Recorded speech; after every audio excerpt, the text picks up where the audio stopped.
Okay, I'm going now.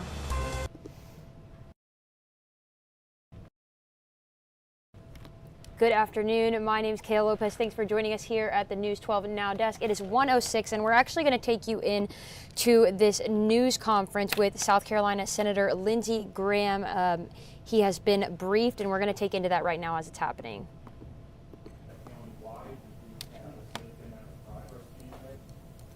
We were on the order of over 90% of our people without power. Currently, we're somewhat below 50% of the power folks in Aiken County don't have power. We're making great progress. We've made tremendous progress clearing out our major thoroughfares. We're working on clearing the neighborhoods. We had initially almost no gasoline available, with lines stretching to the hundreds of cars down our major highways. Gasoline is now at least relatively plentiful, and the lines have come down accordingly. But our biggest issue, of course, is the power. I think we can characterize this way. We've had several decades of accumulation of electrical infrastructure destroyed in 4 hours. So our utility companies are not just in the mode of restoring power, they're actually trying to rebuild the infrastructure at the same time. So it's not a question of them trying to land the plane, they're trying to fix the plane while it's in the air. So our utility companies, Dominion and Aiken Co-op, have been doing a tremendous job trying to help. We have many neighborhoods back on, and we're thankful for that, but we also feel for all our citizens who are still without power, which is a tremendous burden on them. So that's kind of very rough where we stand in Aiken County right now. I asked Mayor Teddy Milner if she'll say a few words in regards to the city of Aiken situation. And thank you, Mr. Graham, for coming to visit us. Yes, ma'am. Find out what you need, which is more help. You need help from FEMA, you need help from the Red Cross, and I cannot tell you how devastating the storm was for our area. Just as an example, I want to tell you that I learned yesterday a year's worth of education about electricity. These people that are without power have it's quite a process. It's transmission, facility, goes to substations, which goes to main feeders. If you see a bucket truck near your house, that means that something will happen. It means that there's been a great process to get the dots all connected. Just as a statistic. All right, so while we wait on Lindsey Graham to actually start speaking, I know I kind of started the stream a bit abruptly, so just to kind of update you guys on what we're going to be streaming today, because we kind of do have a lot going on. Earlier this morning, Georgia Governor Brian Kemp met with state officials and held a news conference around 10:30, and we will have that interview for you shortly, a little bit later in the newscast. But right now we're waiting on South Carolina Senator Lindsey Graham. There is a briefing and a press conference with some state and local officials at the Aiken County Emergency Operations Center, and so we will be hearing from him. I'm just checking the live cast now just to make sure we don't miss anything whenever that comes up. 1 second. But yes, so we will be streaming that, and then we also will be having Augusta Mayor Garnett Johnson, who will be holding a news conference at 2, so we'll be here for that as well. And then I'm also hearing that South Carolina Governor Henry McMaster will be holding a media briefing as well at 2:30. So kind of a lot of things going on here while we wait for the senator to speak at this briefing. Yesterday we had Vice President Kamala Harris in Augusta to kind of see some of the damage from Hurricane Helene and kind of survey the area. And at one of the spots that she spoke at, she did say that President Joe Biden had approved of Georgia Governor Brian Kemp's request for 100% federal reimbursement of the local costs. So that was things like debris removal and the necessities like food and water and shelter, and the EMS services provided by the state. So that was the big announcement there. And then our team was there for the entire bus tour that happened yesterday here in Augusta before she left. So again, Kamala Harris was in town yesterday, and we are waiting on South Carolina Senator Lindsey Graham for this briefing and this press conference happening in Aiken right now, and then Governor Henry McMaster will also hold a media briefing at around 2:30, and then Augusta Mayor Garnet Johnson will be speaking around 2. And we do have the interview from Georgia Governor Brian Kemp from a little bit earlier today that I'll be able to play for you guys a little bit later. But they are at the Aiken County Emergency Operations Center, and along with some other local officials like Aiken Mayor Teddy Milner, some emergency operations officials, councilmen, chairmen, administrators. So everybody is there at that press conference, and we are there as well. So they have some other people speaking right now, but once Senator Lindsey Graham steps up to the podium, I'll go ahead and switch that over. But in the meantime, that is what we'll be covering today.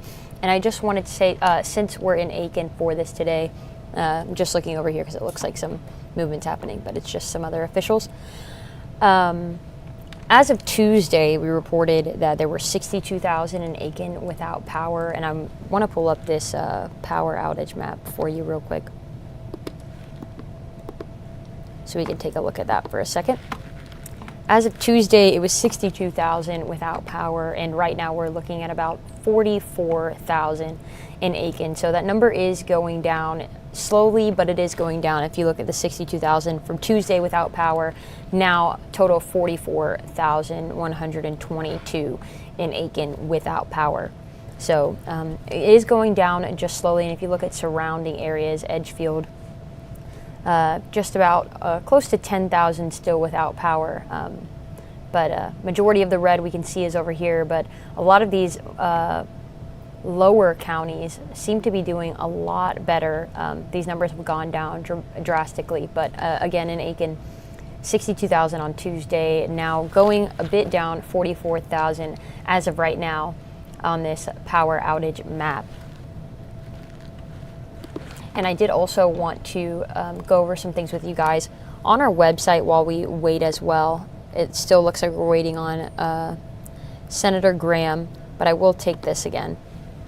If you go onto our website, I just wanted to share some resources for you guys that may not know that we have them, but there are some really important articles on our website that could be really helpful if you're still struggling right now in this time of need, like so many of us.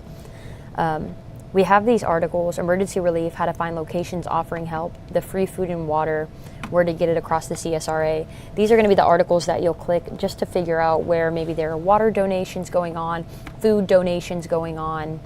That's where all of this is going to be. And we're constantly updating this with the most up-to-date information on events happening today or tomorrow. And it does look like we're getting ready to begin here. I'm going to go ahead and dip back into this news conference. Again, this is, we're going to be hearing from South Carolina Senator Lindsey Graham. This is a press conference, and he has been briefed on kind of the situation there in Aiken. The recovery that's necessary. Now, it's been shared that we only have, we still have a little less than 50% of the people in the county without power. And I know everybody wants to know when they're going to get their power back on. I've been asked that. If it's been once, it's been 100 times today. And the utility companies have said that the vast majority of customers in Aiken County will have their power back on by the latter part of next week. That's what they've told me today. But that doesn't mean if your power's off today, you won't have it back on tomorrow, because there'll be more people with power back on later this afternoon, be more tomorrow, there'll be more Saturday, more on Sunday. The numbers are going to keep coming down. But there are some customers who still will not have their power back on after the latter part of next week. The catastrophic damage to the utility infrastructure is unforeseen.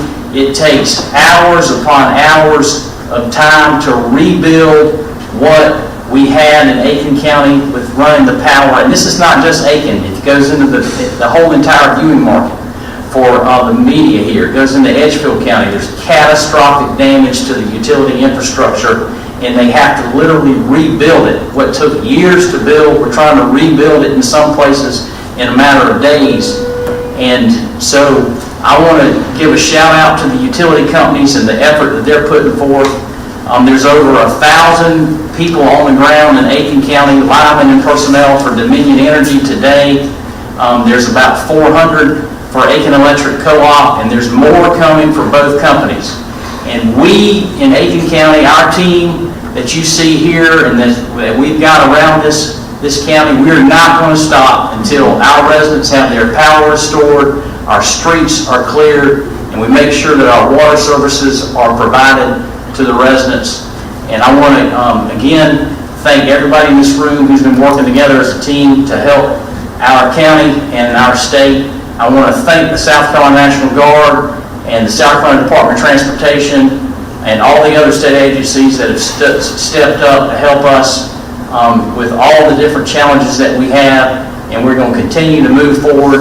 And at the end of the day, we will come out of this stronger at the end of the day, because we have worked together as a team.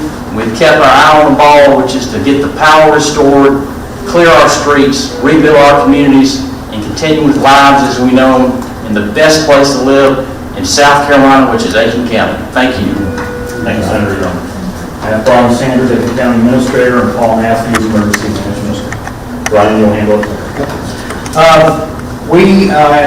As Paul Matthews has said, we've had the county's Emergency Operations Center, EOC, has been in operation since before the storm started and has been manned 24 hours a day since then.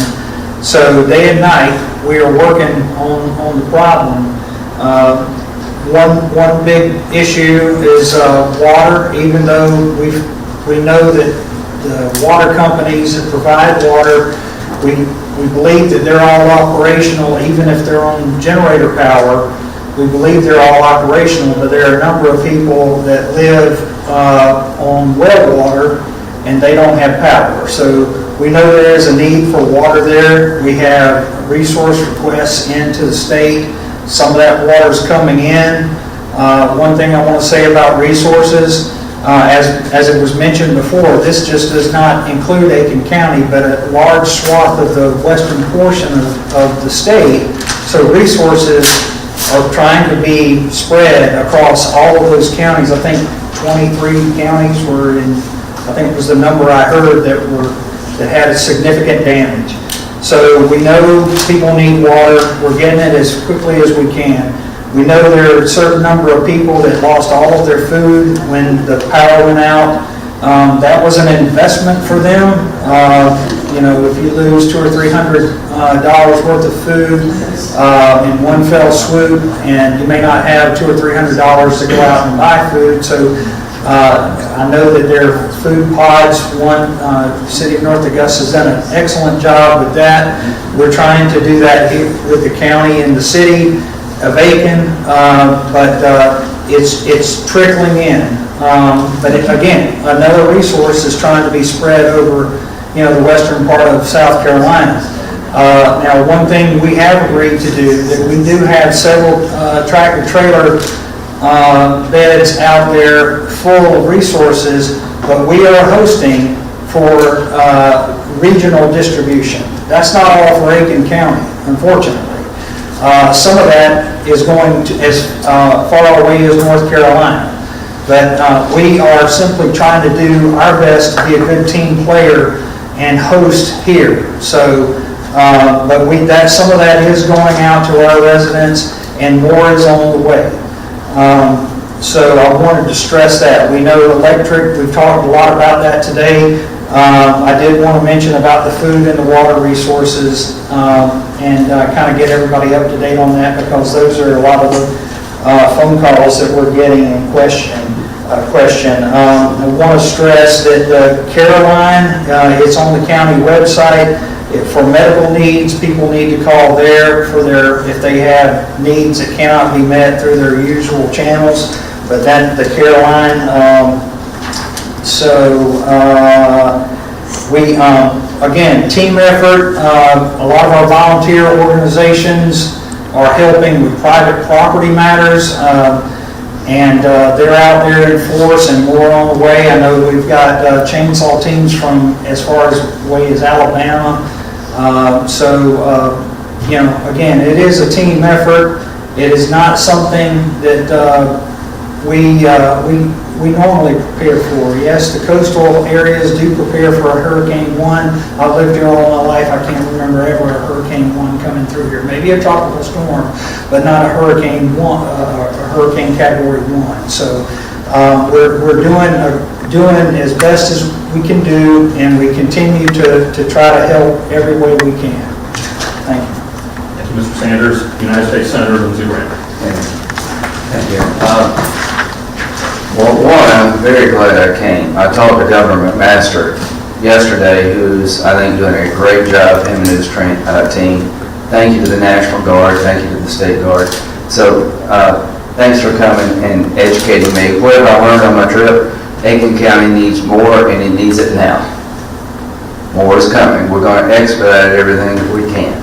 I'm going to call the Red Cross. They've done a great job, but we're going to try to get that distribution center up and moving. I talked to President Biden yesterday. This is a disaster of monumental proportion.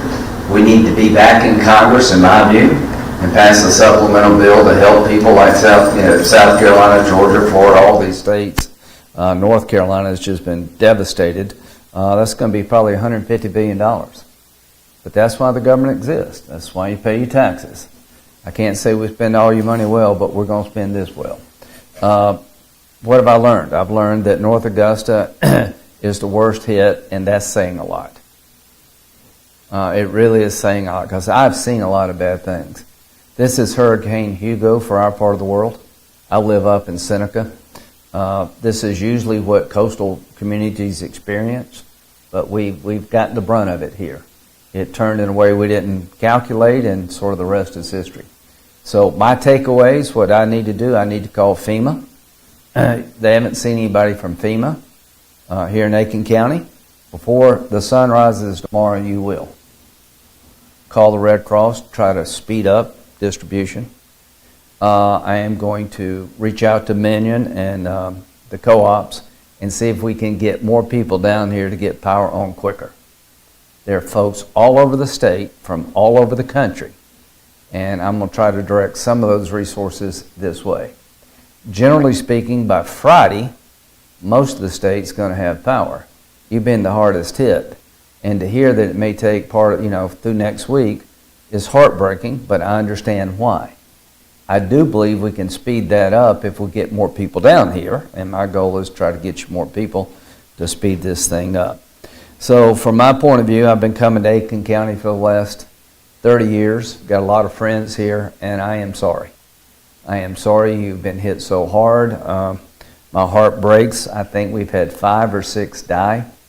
Remember, whatever you've lost, 5 or 6 people, I think it's 6 now, have been killed. They've lost everything.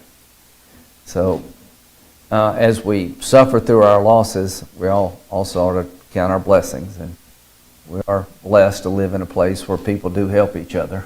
And what you said, Mayor, was just very, very right on. Thank you to everybody. Now, here's another problem. I told President Biden, thank you for coming, stopping in Greenville, going to North Carolina. Asheville is just, I've been to war zones for the last 30 years, and I'm going back soon. I've seen things here that I've only seen in war zones. Asheville is an island. And Aiken County has just been whacked and hit so hard. The ports are shut down. There's a port strike all over the East Coast, down to Texas, and the Port of Charleston is vital to our economic well-being in South Carolina. And I told President Biden, I understand people trying to get more wages, but now is not the time to shut our ports down. The hospitals are going to run out of medical supplies. Food on the shelves is going to be harder to get if that port stays closed. True for Savannah, true for Charleston. So one of the things I'm going to try to do is elevate the need to get these ports opened. You're adding misery to pain. The people in this area have lost, literally some people, everything. Their lives, their livelihoods, and now is not the time to shut down a vital service to the people of South Carolina, Georgia, and North Carolina, which are our ports. So President Biden, get this done. People have been devastated. Don't add misery to pain. There are no excuses for these ports to be shut down in the middle of all of this. They're called critical infrastructure in federal law because if an enemy knocked their ports down, you knock us out. And here we're doing it self-inflicted. We had a natural disaster, now we've got a man-made disaster coming and having our port shut down. So fix that and fix it now. When we rebuild, let's be smart about it. President Biden said it costs 7 times more to bury lines than to put them up. I'm willing to pay because I think we'll get our money back over time. We need to come up with a national plan to avoid having to do this all the time. Power lines being knocked down by trees, killing people, happens way too much. So if we can get more power lines underground, I think we'd be smart to do it. Gary, you said something that's pretty stunning. Decades of electrical infrastructure wiped out in 4 hours. Just think about what he said. All the things we've done to build up this county to make it a good place to live and do business in terms of power supply has been wiped out in 4 hours. So we got to start all over again, and here's what I'll say. I'll get you all the money I can get that's reasonably needed down here. I just want a plan that where we learn from what happened here. Doing the same thing over and over again makes no sense. So to the people of Aiken County, you need more, you're going to get more. Thank you. We're going to take some questions. Yeah. Okay. We're going to open up for questions. If you have questions from the representatives of the media. Yes, sir.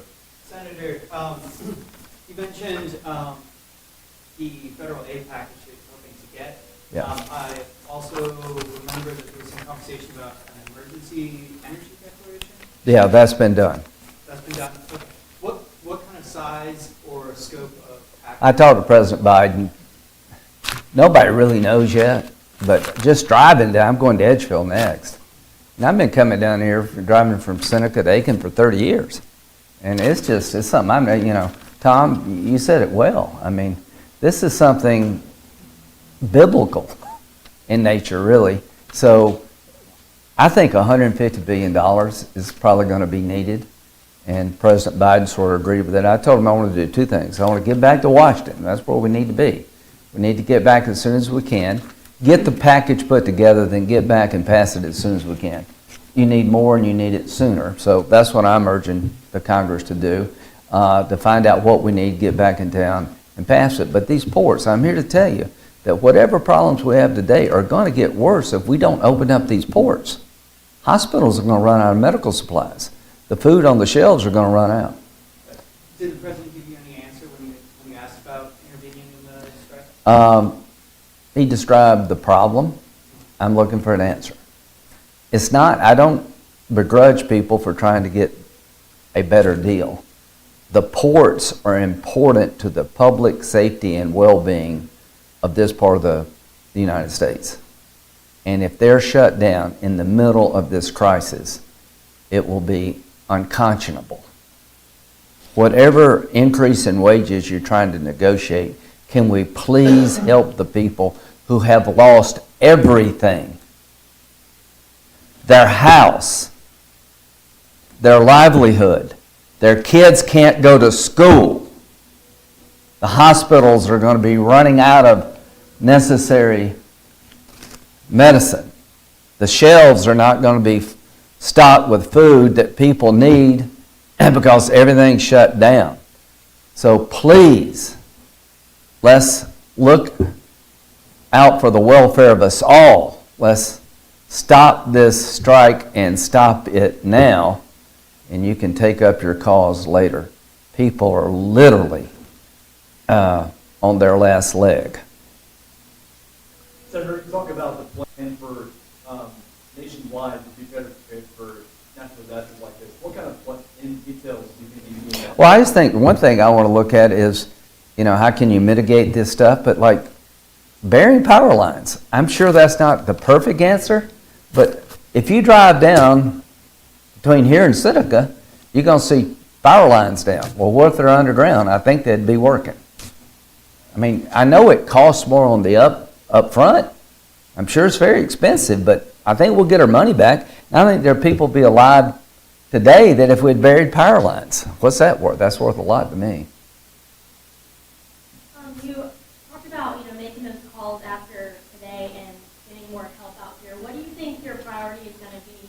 Is it going to be power? Is it going to be getting people? FEMA will be here before the sun rises tomorrow. They're the ones that know the system, and they've done a good job. They need to come here. Am I right in saying that the county hasn't had a FEMA representative? Is that fair? That's going to end. You haven't had anybody in North Augusta. We're going to get some people down here. It's easy to criticize, but I'm going to reach out and try to fix that problem for y'all, Gary. Second thing is the Red Cross. They're under siege too, but there's a blockage down here that we can fix pretty quickly. I'm not going to call people mad. I'm just going to identify a problem and hope it gets solved and insist that it does. There are a lot of people down here. We need to send some to Aiken County, and they will come. Yes, ma'am. Senator, you're talking about sending people here. We've seen the National Guard and some resources sent from the state level. But again, you were just saying no one from FEMA has been here. What Well, are the federal resources and the federal help? Well, get FEMA here to assess what you need, then fulfill the request. I'm going to call Dominion. I'm going to call the co-ops. There are a bunch of crews all over the upstate, from all over the country. Can we maybe divert a few of them down here? As power goes on up there, let's move them down here to expedite your needs. Do you feel as though a lot more attention has been placed on the upstate and on North Carolina? I'm hearing from a lot of our viewers who feel like they've been forgotten about. Yeah. When you have seen what you have seen today. Let me just say this. Vice President Harris was in Augusta, was it yesterday? Yes, yesterday. So you're not being forgotten about. I'm here, the governor's been here. I think the extent of the damage, I think the fact you've been hit harder than anybody else, and the recovery task in Aiken County seems to be monumental. So that's created a problem of its own, and I think it's a fair question. Have we directed enough resources dealing with the monumental needs? And I think the answer is no. So I think we're going to fix that. I don't want to criticize people. Every police officer out there has had the same thing happen to their family you've had happen to yours, but they're leaving their family to protect yours.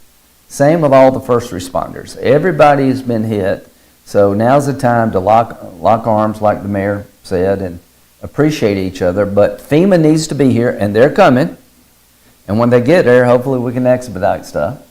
The power company, I'm going to call and say, is there any way we can be creative to expedite getting power up and running in Aiken County sooner than the end of next week? Would more people help? And if the answer is more people will help, we'll try to find them. Thank y'all all. To all of you out there, I am so sorry, and I will do the best I can to help you. And the main thing I leave here with is just keep helping each other. God bless you. Thank you. Thank you. Thank you. Thank you. Thank you. Thanks. Thank you. Appreciate it. Thanks. Okay. Yeah, absolutely. So yesterday, Secretary of my office said that there is potentially not enough money in FEMA to get through hurricane season. You talked about targeted. Just go do it. We should, once we assess the get Congress and pass it, get on. A full spending. Yes, yes. North Carolina, I mean, actually, it's just unbelievable proportions of it. Let's just get on with it. Thank you, Senator. Hope your house gets up. Thank you. Thank you, sir. Appreciate you coming. Thank you all. Good luck. Bye. Bye. Thank you for helping us forward. I'll get on the call right now. Thank you. Yes, I've reached out to several people. I've got your number and Senator Young's number. We'll be in touch. Hey, do you mind if I do an interview? Sure. Anderson with News 12. How's it going? It's going okay. Where do you want me to go? Right over. We've got our camera set up over here. So it looks like in just a few minutes we might actually get an interview. We have Meredith Anderson there. I'm not sure who exactly she's asking to mic up right now, but it does look like we might have a live interview here in a minute, and when I get that, I'll take it.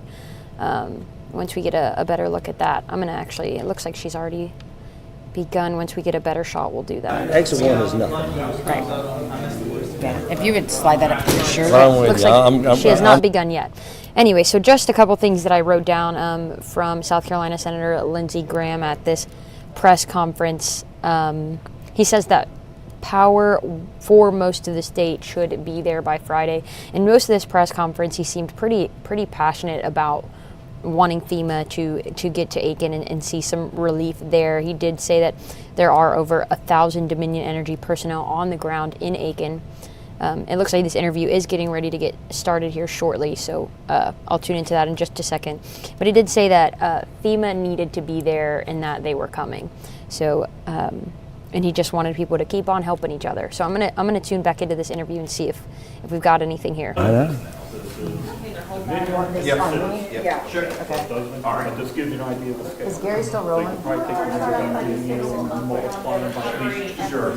Yeah. Yeah. You ready? All right. Yes. I like y'all's matching shirts. We did not mean to do this. I didn't know that was new policy, and I know that was a new policy that you got. Y'all got to be matching. And we were like, oh my gosh, we're working together. Yesterday, we were also wearing black shirts. Like, we did not mean to do this. That's funny. That's funny. Do you want to move? Is it too loud? We can, yeah. We could like. Oh, it's right over here. So before I take into this and put sound back on, I'm going to be changing some things over here, but we're about to get an interview with North Augusta Mayor Britton Williams once they get that set up. I don't have the sound right now because it doesn't look like they've started just yet, but once they get started on that, excuse me over here for a second.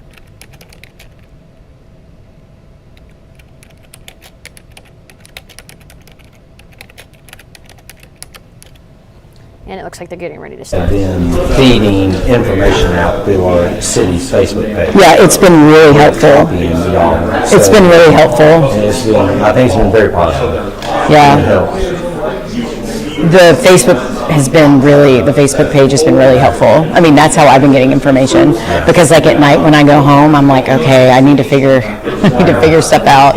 Because it's hard. Like I know you. You want to text Gary? Okay. We've gotten a lot of compliments. Citizens have been very pleased with the amount of information they're getting.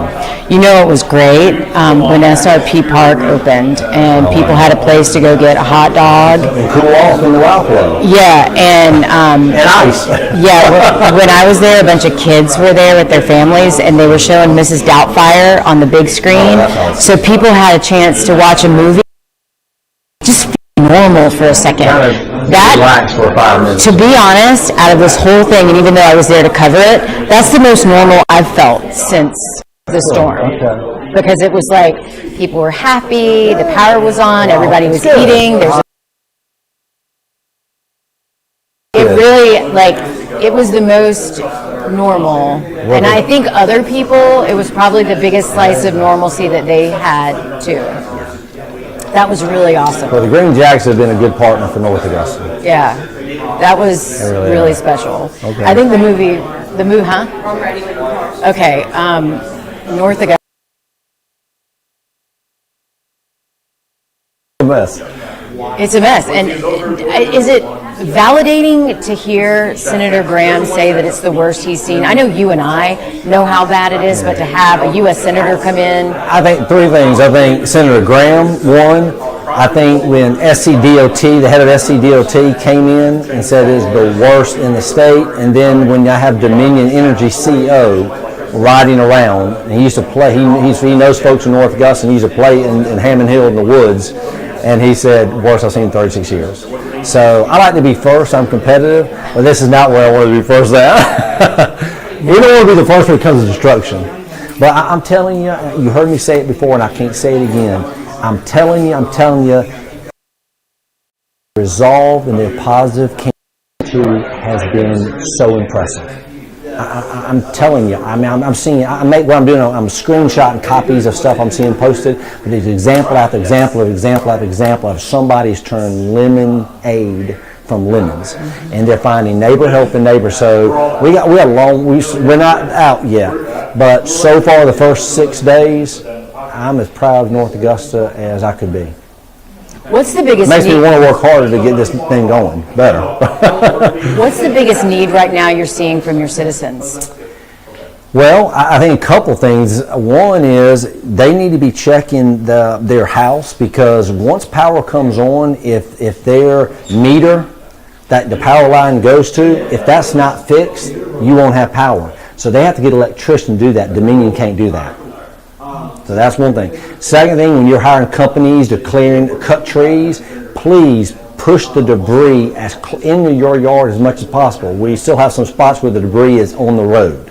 So those are just two things about cleanup, which is important. But what I need the citizens to do is they need to be looking at every day throughout the day. You need to be looking at our City of North Augusta social media Facebook page and my mayor Facebook page. All the information you want to know is fed through that. That's where you're going to get it too. So we're getting information out there all the time. So no one should not be able to know what's happening, because we are feeding that literally all the time. It's a lot of needs, though, from people who don't have power. For example, sometimes, like when I go home and I don't have power, so my phone dies and I can't get that information. What can people do who they can go to a charging station. So we have set up a charging station at our community center, which is on Buena Vista, right across from Public Safety Headquarters. We have a bank that we have set up. We got a generator came in from Birmingham, Alabama. Our chief of police got that. So we have a bank of lines, and we had ladies bringing their electrical wheelchairs yesterday, charging. Then we have a line inside as power strips inside. So if you need power, just come down to our community. That's our aid station. We're giving out MREs and bottled water every day. We will do it continue on Saturday, Sunday. We're going to do it till we have power in every place. We have plenty of electrical outlets for you. Just come to our community aid station, which is the community center, which is on Buena Vista across from Public Safety Headquarters. And it's important you bring your South Carolina ID, right? You got to bring South Carolina ID, but you don't have to be in, North Augusta. It can be Aiken County, Edgefield residence is fine. Okay, perfect. The power situation is obviously the biggest right now.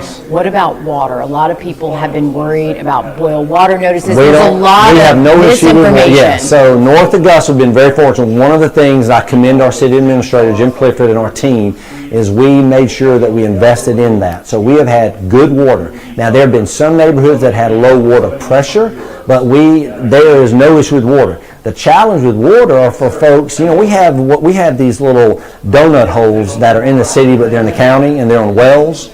So yes, you do have well water issues that need water. But if you're on city water, you don't have to boil it, it's clean. I drink it every day. There's nothing wrong with the water, and it's flowing. Yeah, that's very good news. It's a big deal. And there's a lot of misinformation with that, so it's good that you can clear that up. The burn ban is in effect. I know a lot of people want to get rid of those piles of debris. Do not light it on fire. No, and there was just a handful of that, but our public safety took care of that, educated folks. So my understanding as of yesterday, there wasn't anybody doing that. I think some of the first day, and then once the ban, we kind of got out there. So, we're getting out there doing a great job. We are our code enforcement folks. We're going out there. We're making sure that people want their trees taken out, but we want to have people have business license. We don't want some jackleg coming in from out of town taking your money. So we have probably been averaging 7 business licenses on the spot to legitimate businesses to help them do business in North Augusta as far as helping our citizens. So it's been a team effort. Everybody's involved right now. Our City of North Augusta, our team, our employees, they are all locked in. We are literally going in the same direction. So if I'm a citizen, there's no distraction. We are 100% focused on getting your power up. Have you ever, first of all, seen anything like this? And number 2, did you ever think as mayor you would ever deal with anything like this in your city? Well, first I never thought I'd be mayor, but no. So no, I never would think this would happen. Like you heard here, who would have ever thought you'd have a Cat 1 hurricane inland like this? I'm telling you, Hammond Hill, it's everywhere, but it is just unbelievable. And I think we've had tornado too, because there's some trees pulled up, but there are sections that poles and trees have been snapped off, and I think it's more tornado. So I think we got hit with everything. Yeah, and it's going to be a while before we can be confirmed with tornadoes, and that's the least of our worries. That's the least of our worries. But it's something we have never had before, and I think Chairman Bunker said it right. You've got decades and decades of infrastructure that has been blown out in 4 hours. And as a citizen, we're saying, well, it's an ice storm, can't my power up in 2 days. It's just more complex than that. Are you happy to see Senator Graham here and hear him? I mean, here we are face to face, and he promised federal aid, and he promised to do more. I learned this when I was in the banking business, where you need to get the top level people empowered. You need to get them locked in. They need to be on the ground. So having Senator Graham here, having CEO of Dominion, having SCDOT, until you walk, until you see it, till you feel it, you can't understand sitting in your office. So your Senator Graham coming is a big step. We need that FEMA. That's big, because Augusta's getting all that attention over there. We're bored of that, as you know. So they're getting all that. We're not hearing any of that. So yeah, Senator Graham, if he can help us get some more support, that's big. Anything else you'd like to say? I think we've covered as much as I can think of right now. As I've been telling on my post, we are North Augusta strong. We're going to get through it. All right, thank you, sir, for your All time. right, thank you. Appreciate you. I appreciate it. We will get through it. We are. It's just crazy. I love your neighborhood. I tell you, it's golly. I bet on the sort of riverside. Is it bad? It's bad everywhere in the neighborhood. But y'all able to get out? Yeah, I mean, because of my neighbors with the chainsaw brigade, I would have never made it to work on Friday if not for the. So that was a bit of an interview that we just happened to get there in Aiken, where South Carolina Senator Lindsey Graham was holding a press conference, but Meredith Anderson was there and just kind of got an impromptu interview with North Augusta Mayor Britton Williams. And I wrote down some important things of that, and I will go on. Let me take this for a second. Excuse me, sorry for that. And I wrote down some things that he said that he's as proud of North Augusta as he can be. And he did mention that the North Augusta city water is clean. He said he'd been drinking it for the last couple of days. So he did say that North Augusta city water was clean if you were on that. And he did say that he was 100% focused on getting power up. He did mention that there is a charging station at the North Augusta Community Center for those who maybe still need that resource. He said they were handing out MREs, bottled water, and he said this would go on every day, including Saturday and Sunday, until everybody in that area has power, and that's no longer a needed resource. I believe you do need a South Carolina ID to receive some of that. And but yeah, he just said that he's as proud of North Augusta as he can be. And I'm going to show in about 12 minutes, I believe we're going to go back to here in Augusta, where Mayor Garnet Johnson is supposed to be holding a news conference around 2 p.m. We have a crew out there as well, so I'm just going to be checking over here to see whenever I do end up getting that shot up for that. But we did just hear South Carolina Senator Lindsey Graham hold a press conference at the Aiken County Emergency Operations Center, and I also wrote down some important things there. And the overall tone of this message was just, he was really passionate about FEMA getting to Aiken and getting boots on the ground there. And he said that, I wrote down a quote from him. He said, FEMA will be here before the sun rises tomorrow. So he did say that there would be some boots on the ground in terms of FEMA. And then we also do know earlier this morning, we got the news that FEMA had approved Edgefield County for disaster relief, which is great as well. So just trying to make sure I'm not missing our reporter who will be at the press conference in Augusta. So some other things he said, he made a note that I thought was really, that you could tell frustrated him, that he said that decades of infrastructure were wiped in just 4 hours. And we know how devastating this storm was here. Plenty of people still without power or water, or they have to boil it. So, but he did say that over 1,000 Dominion Energy personnel were on the ground in Aiken, and that he wanted to get more people there to go ahead and speed things up. He seemed very passionate about having more resources in Aiken, and looking out for the welfare of the people there. But he did say that it was decades of infrastructure wiped out in just about 4 hours. But he did say that FEMA would be there before the sun rises tomorrow. But he said that they need to be there. They're coming. He was really passionate about that, and he just encouraged everybody to keep helping each other. But I did write down that he said over 1,000 Dominion Energy personnel there, and we do know that it takes about 4 to 6 hours to repair each of these power poles that are down. So that's another big thing. And then he got passionate as well about the ports and the strike going on with that, and he felt that those were a vital resource, and he wanted something to be done about that. So those seem to be the things that he was passionate about during this press conference that he gave, but the big things being that he was really pushing for FEMA to come to Aiken and get that support there. And he did say that most of the area should have power by Friday, but there could be some that still don't have power after that. But Friday was the day that he gave for most people to see some sort of improvement. And while we wait on the mayor of Augusta to speak to us here in a few minutes, I want to play a little bit of this interview, of the press conference that Georgia Governor Brian Kemp held with some state officials, and it was around 10:30 this morning. So I'm going to play that real quick, and once we see some movement on the Augusta side in terms of that news conference, we'll cut out of that and we'll go into there. But I just, if you're just now joining us, want to catch you guys up on things that you might have missed. So let's go ahead and take this now.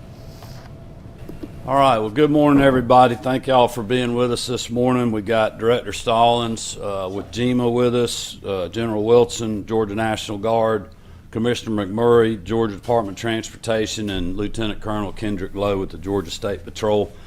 Just wanted to give you an update on, after being on the ground for the last 2 days and then getting back here and getting briefed, wanted to give everybody an update of where we stand right now on the response to Hurricane Helene. I actually just got off the phone with President Biden and Secretary Vilsack.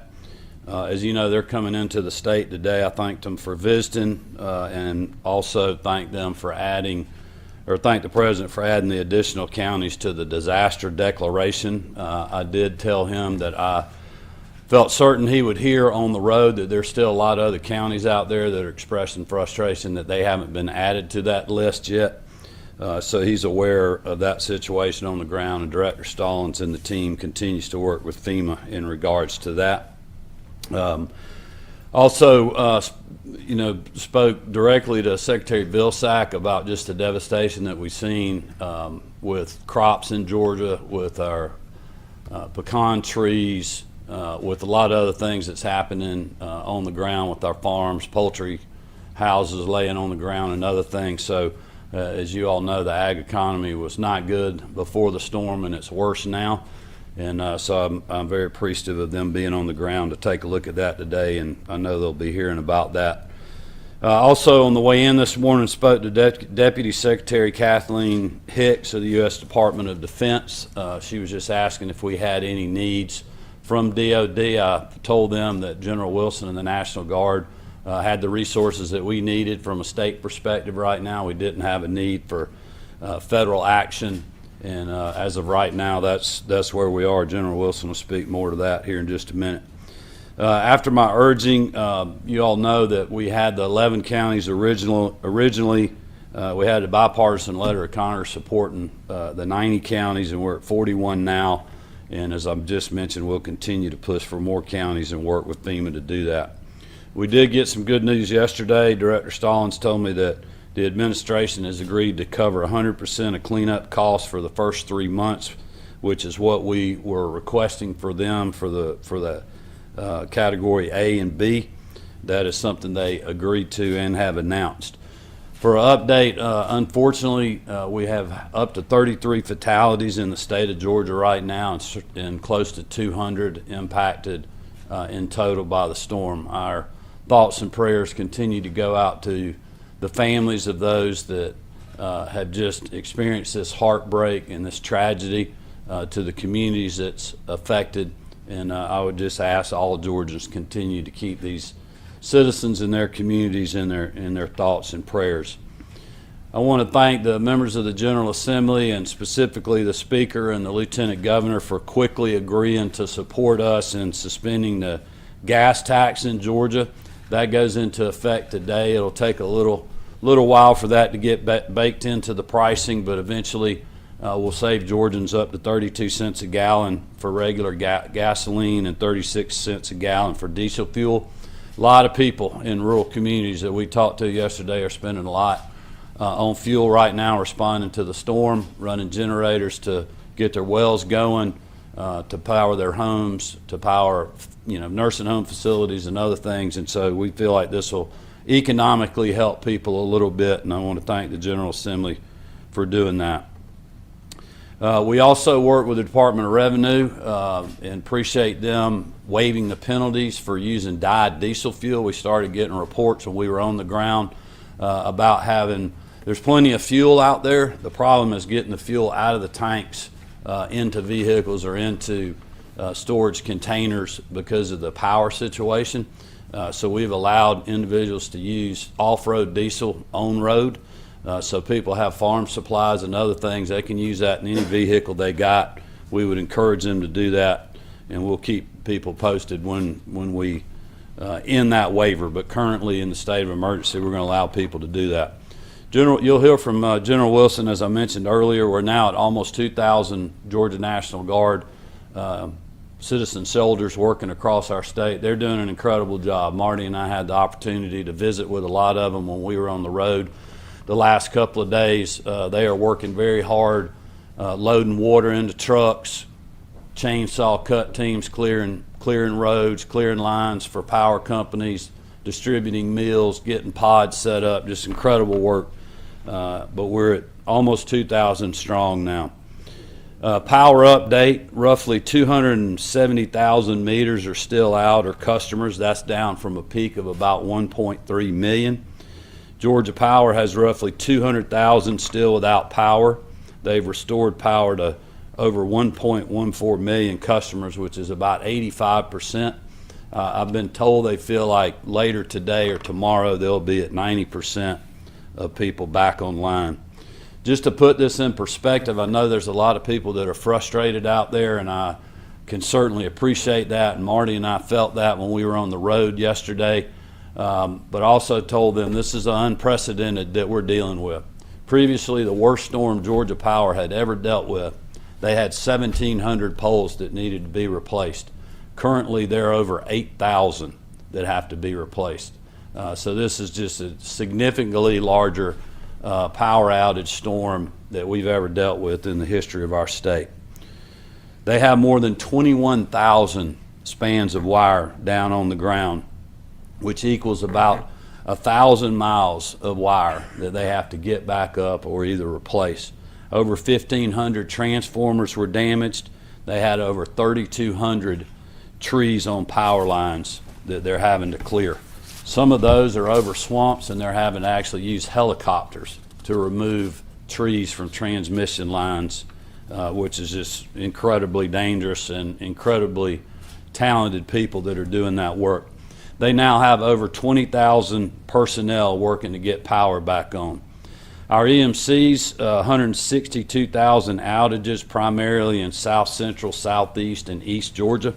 That is down from a peak of 435,000 outages, affecting 1.25 million customers. They had 26 substations and approximately 20 high voltage transmission lines out of service from peak damage. 80% of transmission is now restored. Several of the EMCs are literally having to completely rebuild the network. The damage was so bad.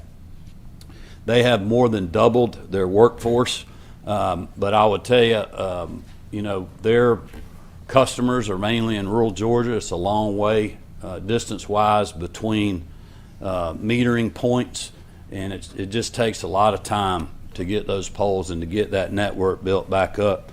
But we're appreciative of everything that they're doing, and I know they're working as hard as they can.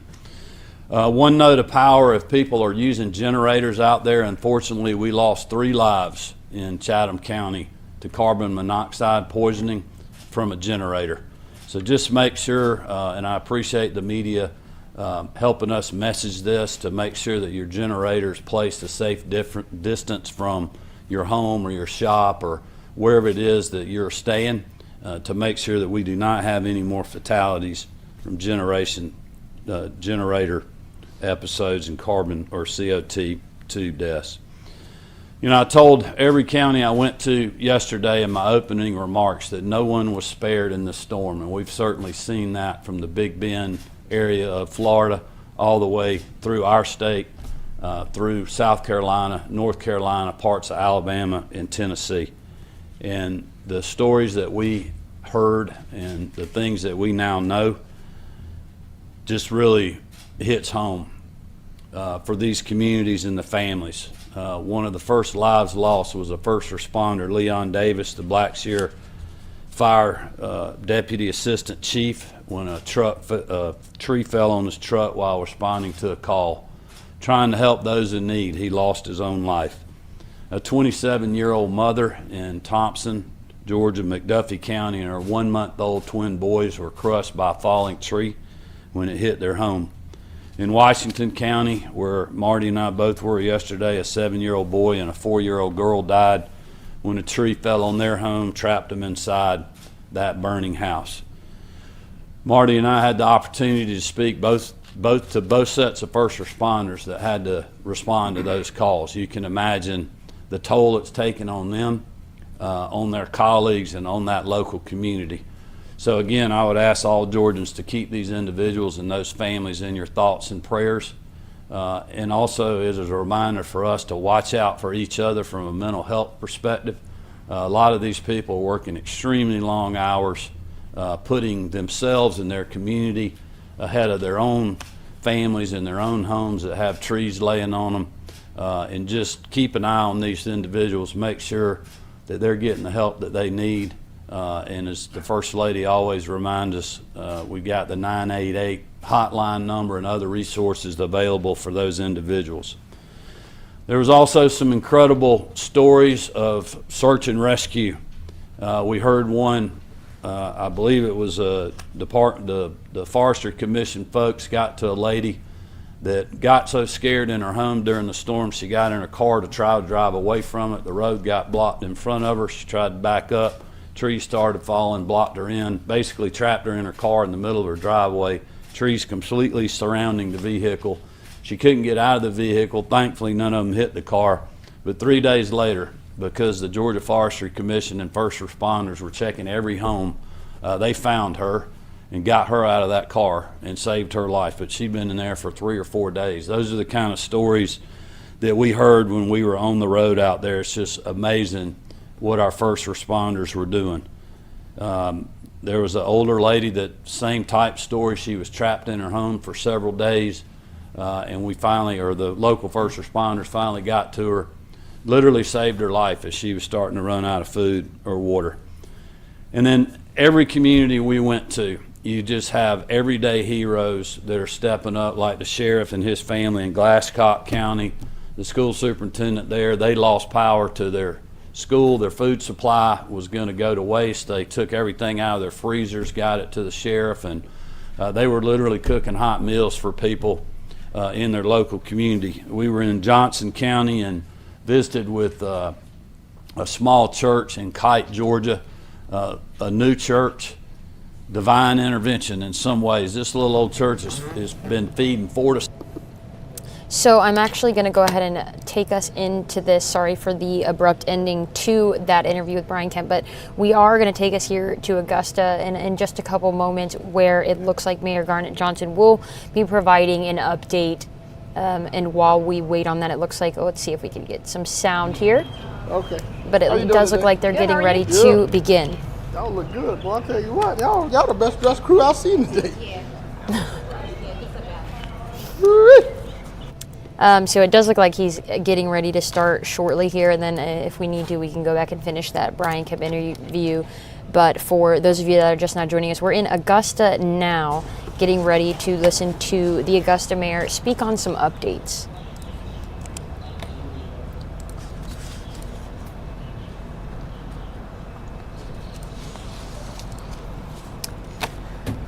So Got a few while other we people wait coming, on okay? this, So y'all just sit tight. okay, yeah. So it does look like we're waiting on some other people to get to the news conference. So, but we were just listening to a little bit of what Georgia Governor Brian Kemp had to say in his press conference that he had about 10:30 this morning, and just talking a little bit about the deaths that we've had from this storm, 33 in the state of Georgia.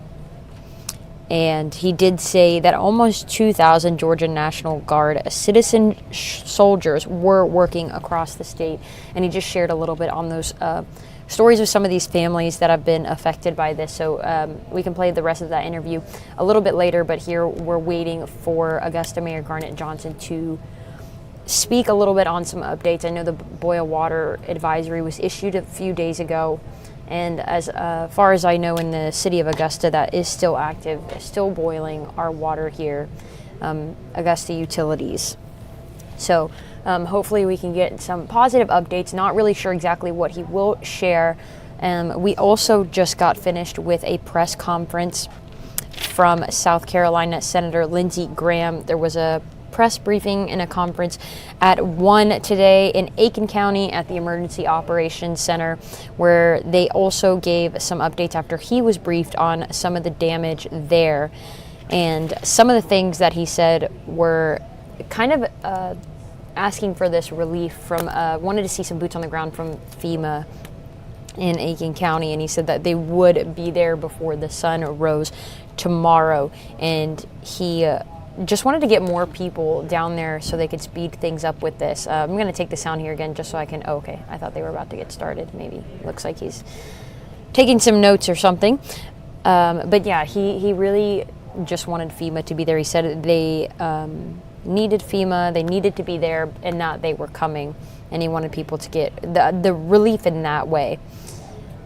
He did say that decades of infrastructure were wiped in just about 4 hours. We know how bad this storm was. There's many people out there without power, without water. If you have water, it needs to be boiled, or you have one or the other, or you're lacking both, and people are still struggling here in Augusta and across the CSRA.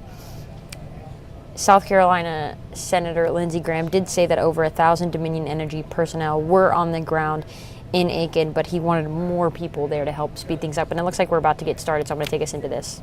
Today, and I apologize that we couldn't hold a daily press conference yesterday. As you know, we were entertaining the Vice President of the United States. And I'm going to preface this by starting off first to thank all of the employees, staff, first responders, not only from the city of Augusta, but the thousands that are here helping us get through this hurricane relief. As you know, Vice President Kamala Harris announced that we're eligible for 100% reimbursement as a result of this catastrophic storm, and that's just truly amazing. I will recall having some conversations with people about our last incident with the ice storm, and we struggled to get reimbursement, so she came bearing great news, and that is certainly welcome news. Our bottled water supply is increasing. So as you know, early on we were struggling with just trying to provide bottled water. We brought in a bunch of potable water tankers. That's been well received. So I just left one of the points of distribution out at Southgate, and I'm amazed that now we seem to be getting our sea legs under us, and that we have resources. We have the National Guard, we have the Marshals Department deployed, and that process is up and running smoothly. Not only are they distributing bottled water, but they're distributing ready-to-eat meals as well as ice. We have pallets of ice that's out there, so for those of you who may need that, Southgate has that. I think Diamond Lakes continue to have the same resources, and our third distribution point is down at the depot on the Savannah River. Regarding electricity, as of last night, Georgia Power is reporting 69% of electricity has been restored, and they're starting the day at 39%, about 40% of residents that are still experiencing no electricity, let me say that properly. As I ride around town in the evenings, I realize that things are somewhat getting back to normal. More restaurants are open, there's more accessibility to gas. We've never had a problem on a supply of gas. We just had stations that didn't have power, but you'll probably see more of those coming online. I actually drove from this location to Wrightsboro Road along Washington Road corridor, all of their lights are working, which is great, and they're operational. So that's just a sign of the improvements that are being made. We still have some challenges in some of our, what I want to say, disadvantaged communities. And over the next couple of days, and starting now, that's going to be our focus. We're going to have a lot of press conferences centered around now how we get to them, because we realize not everyone has transportation to make it to these what they call pods. So tomorrow we're going to have a couple of great distribution points, not only to our regular assignments, but we have our faith-based partners that are going to be joining into the process of making sure we get food, water, and some other things distributed. As you can imagine, with a disaster like this, everybody says that there's always opportunities for scams. So I just want to announce a couple, in that if anyone is approaching you saying that they're FEMA authorized and they can clean up your debris, that is not true. So don't fall for that. The only people I know that's actually doing work now are private hired contractors that's not working on behalf of FEMA. That process will start next week. I think I'll have Dr. Malik to come up and talk a little bit about that process. The FEMA process is up and running. I think you can go online and apply to get $750 for the replacement cost of food. Wes Barnes is not here, and I'm going to talk about water for just a second. I can't talk as intelligently as he can, but I can assure you that our water situation is greatly improved. Our pressures are coming up. I don't know what percentage, but it's a high percentage of our water customers are back online, and they're experiencing water in their homes. We still continue to be under the board water advisory, let me advise that, but we're just in the process of evaluating that to see at what point can we get off of the board water advisory. Hopefully, fingers crossed, it's not a matter of days, perhaps hours. We're waiting on some guidance from the state. Regarding curfew, and this is important, realizing that we have more electricity, more signals that are operating, we're gonna extend the curfew. We're not gonna end, so extend the curfew to 10 p.m.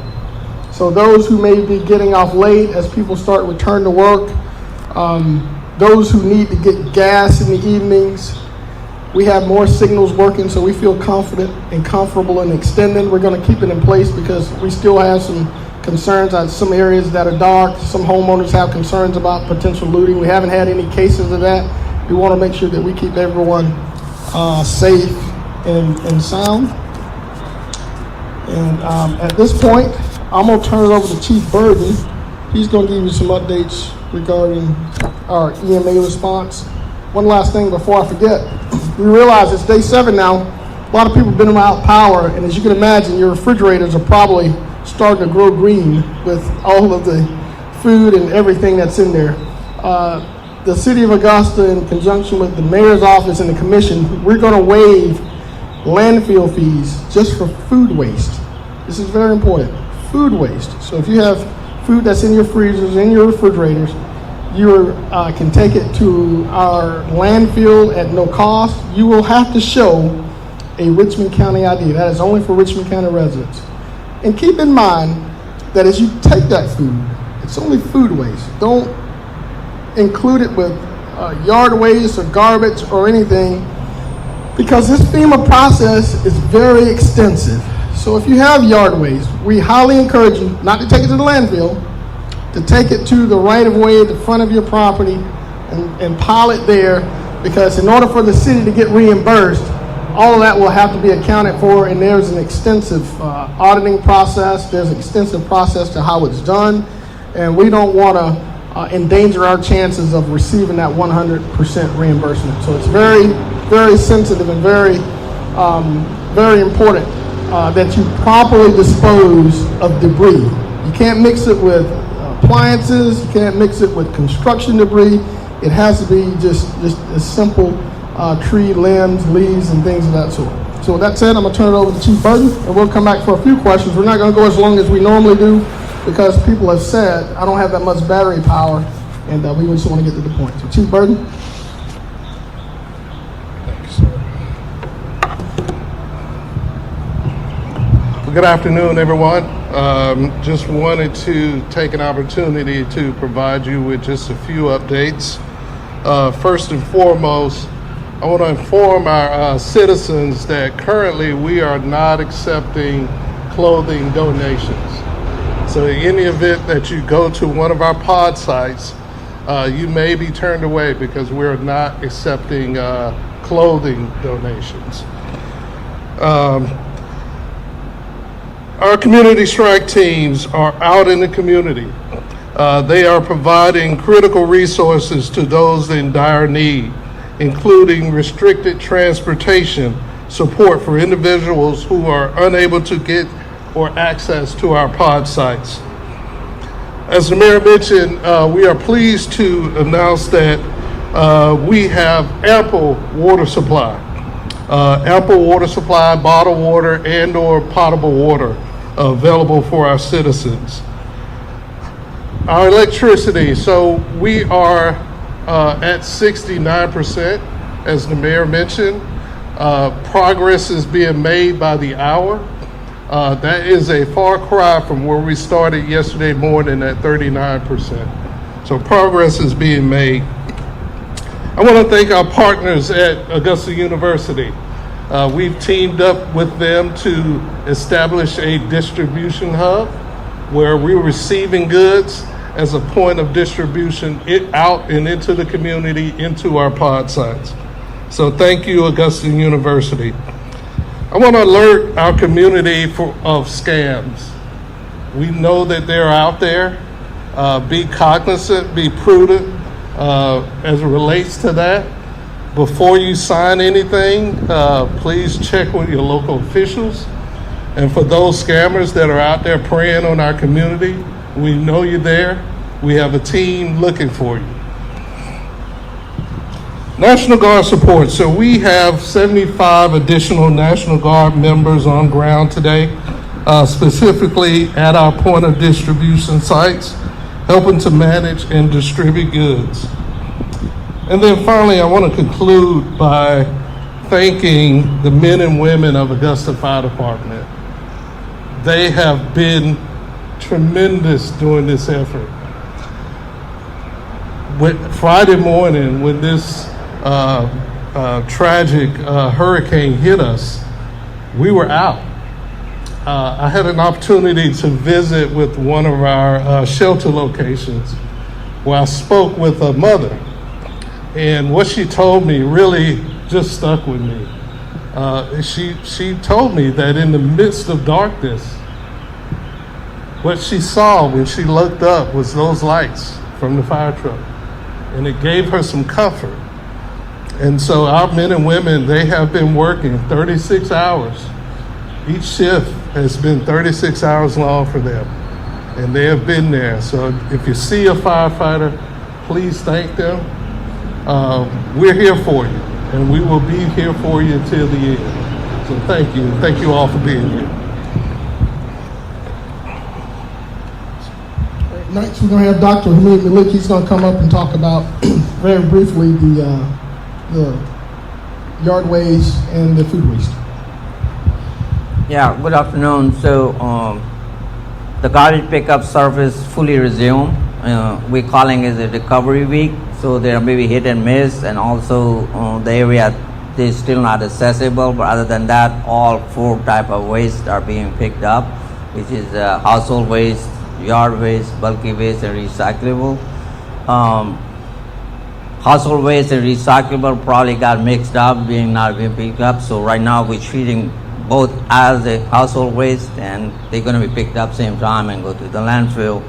I confirmed this morning, actually, they're going above and beyond. They're also picking up some of the extra bags and the waste food and all. So we're doing our best, and hopefully by Monday, it's going to go to the regular schedule.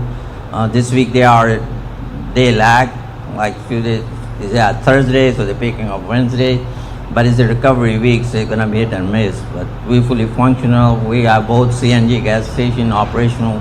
We have some issues with the power, so that's what we're doing. So thank you. Steve. Thank you, Dr. Malik. Next, we're going to have Steve Castle with ISM. ISM is helping us to recover from this by assisting us with debris removal. Steve? Hi, thank you. Steve Castle with ISM. throughout the storm, starting Friday, we divided the county up into 20 different zones. And so we've had about 40 crews out since Friday, working extensive hours to try to open up all the roads. I think at this point we're substantially complete with the major portion of that road, road opening. There are some areas where utilities impacted it, that we're going back and hitting hot spots as Georgia Power comes and restores power. We're able to push that stuff to the side of the road. There are still several areas out there, but we're addressing them. But as we're doing this, we actually have our debris removal contractor series and our monitoring contract, GMC, is arriving in town. So GMC is training the monitors, and the series contractors, you probably start seeing these big trucks parked around. They're going to have to be certified, and the monitors had to be trained, but we're looking at Monday to start picking up debris, and you'll start seeing some major efforts, and it'll ramp up as you go. By the end of next week, you'll be seeing armies of these trucks all over the place. And hopefully, we're looking at, we're thinking about 2 months to get it all cleaned up. I mean, people ask me all the time, is it like the ice storm? It's different. It's the only way I can say is that you have pockets of really major damage, and you'll go over and there's nothing. But where it's really bad, it's really bad. But anyway, as the mayor said, you want to put your debris out on the side of the road right now in the right of way.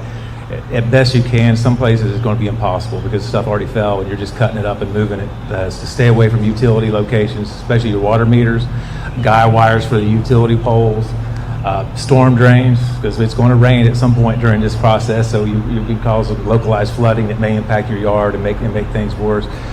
Please don't put your trash together into the debris.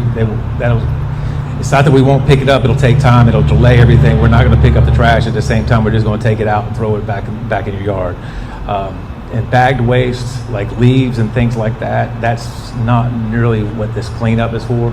So typically you want to stay away from the bagged waste. That would be your normal garbage pickup. But we're here for the heavy limbs, heavy debris, things like that. They can only be dragged out by using several people. So anyway, I'm anticipating that we'll go. Some areas will get 3 passes, some will get 2, but we'll do a quick surge at the beginning and hit the heavy hit areas. Don't feel like you have to rush and get everything out right now. Get the big stuff right now, and then we'll be coming back through as we go.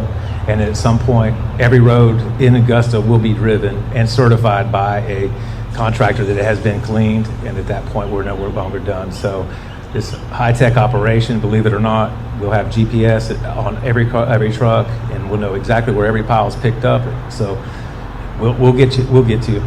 And I appreciate the opportunity. Thanks. So just real quick on that note, I want to ensure that our community, as it relates to debris, please don't burn it. Do not burn that debris. We don't want to add poor air quality for those that have respiratory illnesses that can be exacerbated by additional smoke.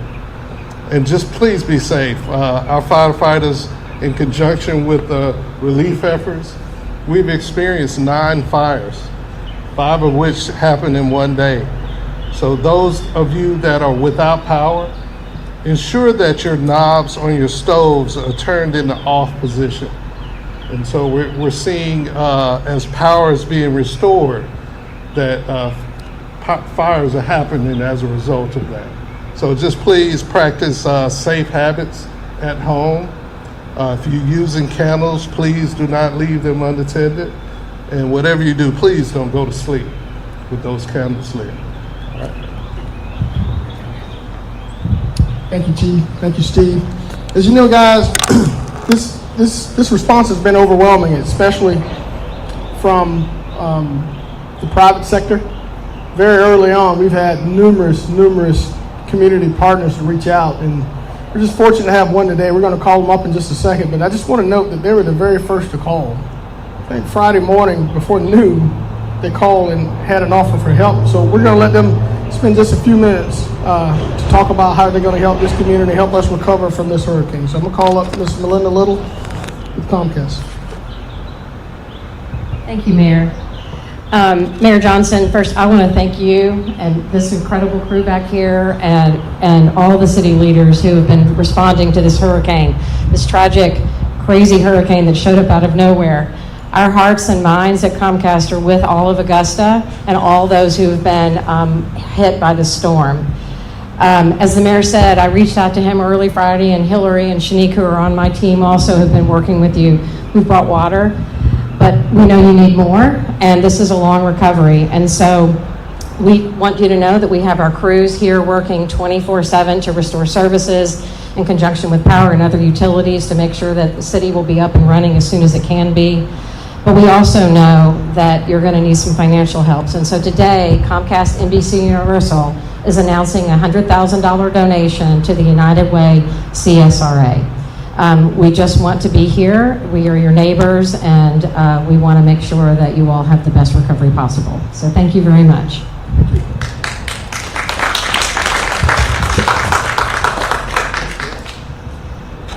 All right, so we're going to take a few questions. You interested, Gina, in providing an update, or is there? Just very brief. Go ahead. Hi, good afternoon. My name is Mark Sexton. I'm one of the deputy directors at Georgia Emergency Management and Homeland Security Agency. Just like to address the fact that the progress that's been made. I understand there's plenty of folks out there that have not been reached yet. Just know we are working towards you. But positive information is significant improvements in the water flow for the major utility system here in the city. We do have the points of distribution operating. We've got specific hours on those throughout the different locations, and that's based on staffing. We have plenty of food and water and tarps that are now at those locations and more inbound. So if you happen to go by one of those and they don't have a certain commodity when you go through today, please plan to go back by tomorrow. There will be additional items available for you. There's still 3 operational shelters here in the local area, so if you're completely in need of getting a place to sleep, getting a meal, being able to just refresh yourself and get some counseling services and things of that nature, the 3 shelters that, as previously mentioned, are operational. We do have a large number of resources inbound. Much like Comcast here, we've got a large number of organizations, the volunteer organizations active in disaster, have been working diligently to bring additional resources here into town. So there will be some additional hot meals available in the next day or two that are being supplied by those folks. And again, just thanks to all the local cooperation with our state level court work that's been going on here. Our federal partners have been in. We've had FEMA folks. We've had an individual from FEMA here on the ground with you for about 4 days now in the operations center here in Augusta. So just want to thank those groups for continuing the work that they're doing and the additional resources that are coming in. But just understand, if we haven't gotten to you yet, we will be in the very near future. The National Guard soldiers are still out working to clear areas and bring basically small levels of food and water out to individual neighborhoods at this point. That's been one of their focuses this afternoon. So if you haven't seen resources and help in your local area yet, you should probably see those at the latest by tomorrow. Thank you, sir. Thank you, Mark. We're going to take a few questions, but I'm going to add one thing. So I just want to report that both our Sheriff's Administration building and our jail have been restored to full power. So air conditioning is working. Our inmates are in a much better place. Not only our inmates, but the folks who work the jail, we're in a much better place. I want to talk about the weekend schedule. If you look at a lot of the folks behind me, they've literally been working 16, 20-hour days. We have homes and have damage, and we have loved ones to look after. So we're not going away, but we're probably going to work on an alternating schedule or something, because we do have things to tend to, washing clothes, some of the things that we haven't been able to do. So we will have coverage, but we need to let some folks go tend, to their own private homes. So with that being said, let's open it up for a few questions. We're trying to get this a lot quicker so we can get back to work. Sir, with question before, is there a better timeline on the boil advisory? You said it might be a few hours, might be a few days. Can you narrow that down for people? I can. So I'm going to repeat the question, because a lot of people online say they can hear. Is there a timeline on the boil water advisory? There is not a timeline. We're hoping that if we're lucky, if the state approves all the testing that we've been doing, it could be removed sooner rather than later. That's what we're hoping for. But I'm hoping and I'm very hopeful that somewhere between 24 and 36 hours, or not sooner. I don't want to overcommit. what we're trying to do. All right, next question. What about the status for some of the folks that have been sitting at home without water? Any guesstimate on, or any percentage of the people that are sitting at home without water and those that are not with water? So the question is the status of folks that are sitting home without water? What is the status? Our water system is coming online, it's pressurizing. The far majority of our citizens now, I believe, have water, but keep in mind, 100% of our water is non-drinkable, so you can't drink it. But most of our city, I would confidently say they have water. But there's still pockets where we're still pressurizing the system. Keep in mind, due to the sheer number of leaks as a result of uprooted trees, we still may have some water main issues, so that may present some challenges, but the water system is becoming more and more consistent, and we feel confident that hopefully within the next 24 to 36 hours, everyone will have water and it'll be drinkable again. Now, let me add one thing. So our utilities director, Wes Bond, said you may have a slight chlorine smell in the water. Out of an abundance of caution, we've increased the chlorine in the water. It's still drinkable, but that's just to make sure to take care of any of the organisms or whatever that's in the water, make sure everyone's safe. But it is, once it comes online, it will be safe to drink. So if you have a smell of tinge of chlorine, the water will be fine. One more question. People that are... Let me get to Miguel since he didn't have an opportunity. Miguel. We've had several people reach out and say that they received messages yesterday that their power outages are going to last much longer, even into next week and a few days. Can you explain to them sort of where that came from and why the extension for so much longer without power? Yes, and there's a question about the extension from Georgia Power on the power outages. Originally it was October 5th. I think it's now the 10th. So some are saying 14th. The 14th. Just due to the sheer amount of damage to our grid is the reason it had to be extended. There was a morning I had the opportunity to tour a facility at the Augusta Mall where there's now an additional 1,000 linemen. Throughout this community, that's almost 10,000. So their response has been great, but there's still some neighborhoods that are just decimated. And it's more than just power lines. It's transmission lines, it's transformers, it's a lot of things. So, and keep in mind, that forecast is just 95%. Some people may receive power today, or if they haven't already received it, and there may be others that don't receive it until after the 14th or 15th. It depends on the amount of damage in their area. So I'm gonna take one or two more, and then we're gonna call it, because I want to be fair to everybody. So I'm gonna go here first, and Sydney, I'll come back to you. Yes, ma'am. Has everyone been accounted for, or are there still some people that are missing? All right. I'm gonna let the coroner come up and answer that, but what I am aware of now, we do have 7 confirmed deaths. I can't say with a 100% certainty that there are people that we haven't reached yet. I feel confidently that most of our neighborhoods, hopefully the neighbors or someone have checked in, but I'm gonna have the coroner, Mark Bowen, maybe he could speak more intelligently just in case. Coroner? Thank you. We can confirm 7 storm-related deaths. Now, we are expecting maybe to find a couple more, a few more, which we have no control over until we get to it. So right now, all we've got is 7. All right, I want to also add that the Bell Auditorium is up and operational as a shelter. I'm proud to say that our shelter numbers are coming down, meaning more people are going home. Shelter numbers are down out at Henry Brigham. I was there earlier, and that's a pretty smooth running process. I think our numbers ticked up just a little bit at May Park. I don't know the reason for that, but consistently, night over night, our number of people that's requiring sheltering has gone down. Sydney? And then as far as like calling the need, are you still directing people to 311, or is there another source that people can call? 311 is the best source because you need shelter, any kind of emergency aid, with the exception of there's a serious emergency.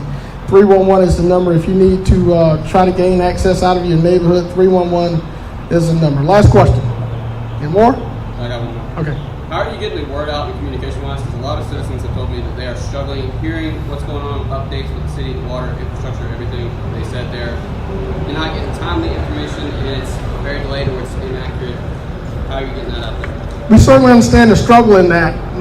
I myself haven't seen the news since before this incident. We're hoping that enough people have access to their phones. That seems to be the primary way of relaying information through social media. We were doing some emergency alerts. We haven't been doing as many of those. So we highly encourage you to look at the City of Augusta's Facebook page, as well as the Augusta Fire Department, the mayor's page, and there's a lot of information out there. And I know on social media there's a lot of false information, there's a lot of rumors, so you got to kind of decipher what's in the best interest for you and your family. But just know you can have with highest level of confidence that if you go to the mayor's page or your commissioner's page, they're getting out a lot of information too, that you'll be able to get factual information. All right, guys, thank y'all so much. Stay safe, and see you tomorrow.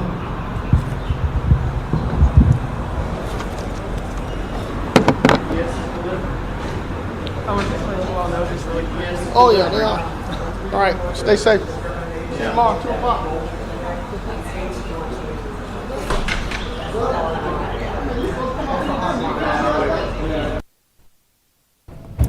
All right, so that was just a little bit from the Augusta Mayor's press conference that he held today, just ended. Here in a few minutes, I know we might be seeing McMaster is also holding a press conference. We should be seeing that shortly as well. It's starting now. Give me 1 second, and I'll go ahead and get that up for you guys. But the big things, curfew was extended to 10 p.m. is what the mayor just said in Richmond County. Excuse me, I'm just changing some things here. But we will be having the shot of McMaster up. I'm going to go ahead and get that now. We'll take that. On behalf of our great state, continue to bless our leaders with your wisdom. Hear us, O Lord, as we pray, in your most holy and precious name. Amen. Thank you very much. Yes, sir. I'm sorry to announce that we've lost some more people. We've lost two more since yesterday. There were 39 deaths announced yesterday, storm-related. 41 today. We ask you to keep your neighbors and friends and those loved ones in mind. Some very good news. Last night we received the approval to include Edgefield counties, Lawrence, and Marion in the major disaster declaration approval. And of course, as you know, we are entitled under the law to a 75% match, 25 from us, but we're asking for 100%. And based on the conversations, you may have seen the news that a number of us were up to speak to President Biden yesterday, and FEMA Administrator Deanne Criswell was there as well, and they assured us that we would get whatever we asked for. And so we are hoping that they will provide that 100%. Also, there's some other counties that are in line that should be getting that approval soon. Those are Abbeville and Richland, and also McCormick and Allendale. And we hope to have more good news soon on that. Outages, we've gone down again. We're making progress, but we still have a lot out there. As you recall, on Friday after the storm subsided, we had 1.3 million outages, of 1.3 million outages out of 3 million. Well, on October the 3rd, we are at 388,196, so we're coming down fast. We've had 21 confirmed tornadoes. We know that the rivers are down around Georgetown, the Santee, and part of the Congaree are still pretty swollen. We're going to have flooding, so be on the lookout there. We know that there are a lot of stoplights that are electric, so we have noticed that a lot of them are not working. So you have to be careful. In some cities, they have energized them with generators, but not everywhere. So you have to stop, look, and listen. And as has been urged here from this podium, just consider it like a four-way stop if you see it, and yield as you're supposed to. Also, between the National Guard, the Air Guard, and the State Guard, we now have 1,002 men and women out there doing work for this storm, and we're expecting more help. They're all trained. We have some already from Florida, as you know. We have some from Mississippi. These are guardsmen here from Mississippi. New York is sending some, be here in days, and Michigan as well. That federal major disaster approval is the main thing that has happened, besides the numbers going down dramatically. So we're making great progress. We have a long way to go, and it's going to take a while to get all the debris off the sides of the road. They don't even have it all out of the roads yet. I was in Greenville yesterday, and it's just a crying shame to see some of these big, beautiful trees, 150 years old.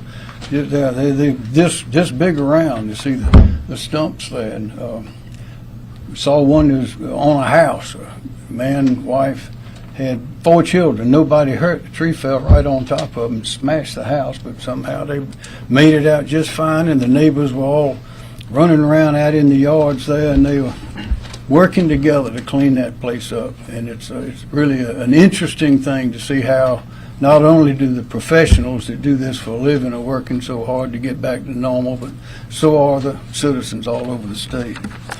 So I will now start our series of reports, starting with Andrew Phillips' weather report, please.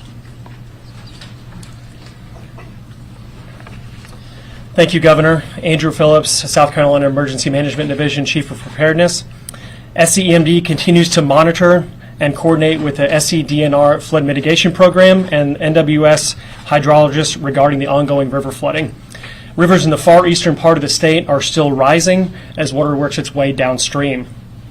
The Santee River in Georgetown and Berkeley County areas went into major flood stage early this afternoon and is expected to crest on Saturday and will stay relatively high into next week. Some homes in Georgetown County will likely be impacted, and there will be limited access to certain areas, but I still want to emphasize that impacts from this river flooding will mainly be limited to flood-prone areas along the river. Impacts are not currently expected outside of these areas. Local officials have been conducting public messaging and issued alerts to communities along the river, and we continue to coordinate with those county emergency managers. We urge everyone who lives along the rivers in eastern South Carolina, especially along the Santee River, to listen to messaging from their local officials. Thank you. Question, when you Yes, say sir. flood-prone areas, that means areas that typically flood? Yes, sir. Ones that are along the immediate river, and the local emergency managers are very well aware of those. Okay, thank you. Thank you, sir. Andrew Bateman, Office of Regulatory Staff. Thank you, Governor.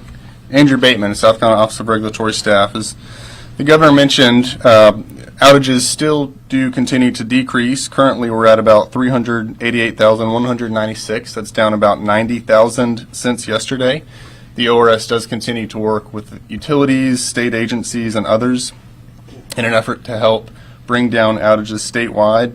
I would, though, encourage patience, as some of these systems are actually a total rebuild, not just necessarily a repair. The top 3 counties for outages are Greenville County at 106,952, Spartanburg County at 83,712, and Aiken County at 43,975. Thank you, Mr. Governor. Thanks, sir. Dr. Kim Stinson. Thank you, sir. Kim Stinson with State EMD. State Emergency Operations Center still remains at operating condition 1, which is our highest level of readiness. Our top priorities right now are maintaining communications, clearing roadways, power restoration, shelter operations, food and water distribution, and damage assessment. We currently have 10 of our regional personnel deployed to the most impacted counties to assist with local authorities. And we continue to closely coordinate with the county emergency management officials on a nearly constant basis. Right now we've got 19 county emergency operations centers that are currently activated, with 27 counties that are at steady state operations. Operational focus includes power restoration, road clearing operations, sheltering, food and water distribution, and damage assessment. And in the damage assessment area, in the affected areas, we have some updated information.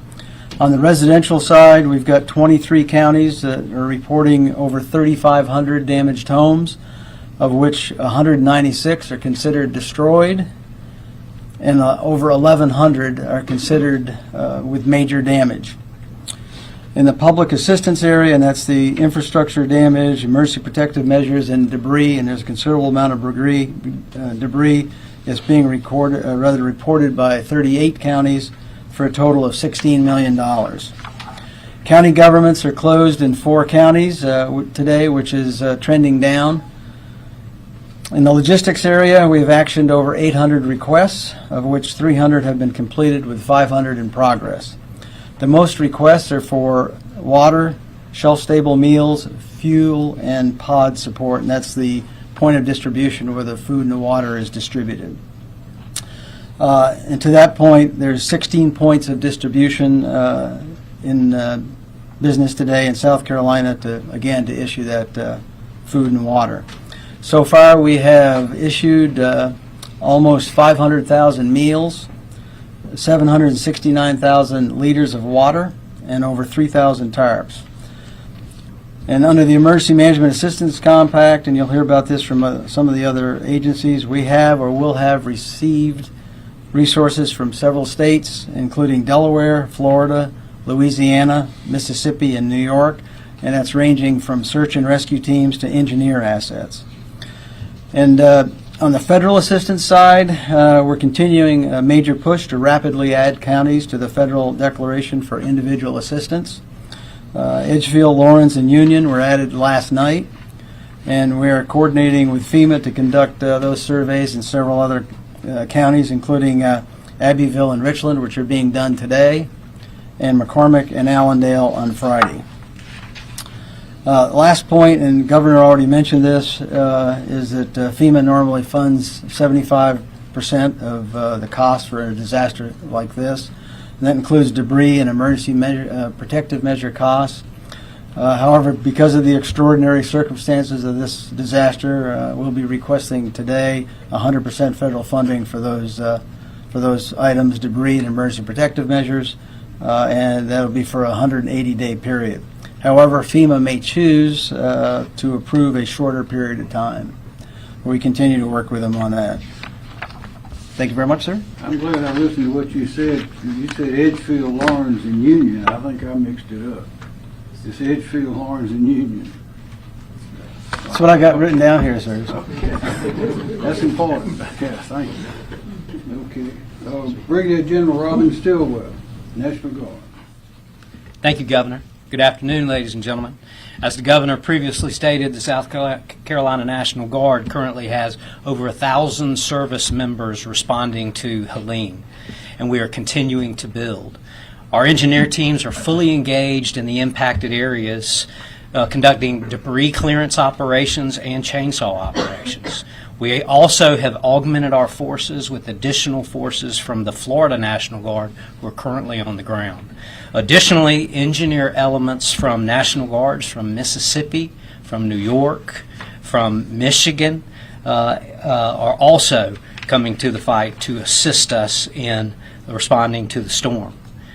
I want to take a minute to thank those states for assisting us in the response. Florida, Mississippi, New York, and Michigan, we appreciate them being here by our side in our time of need.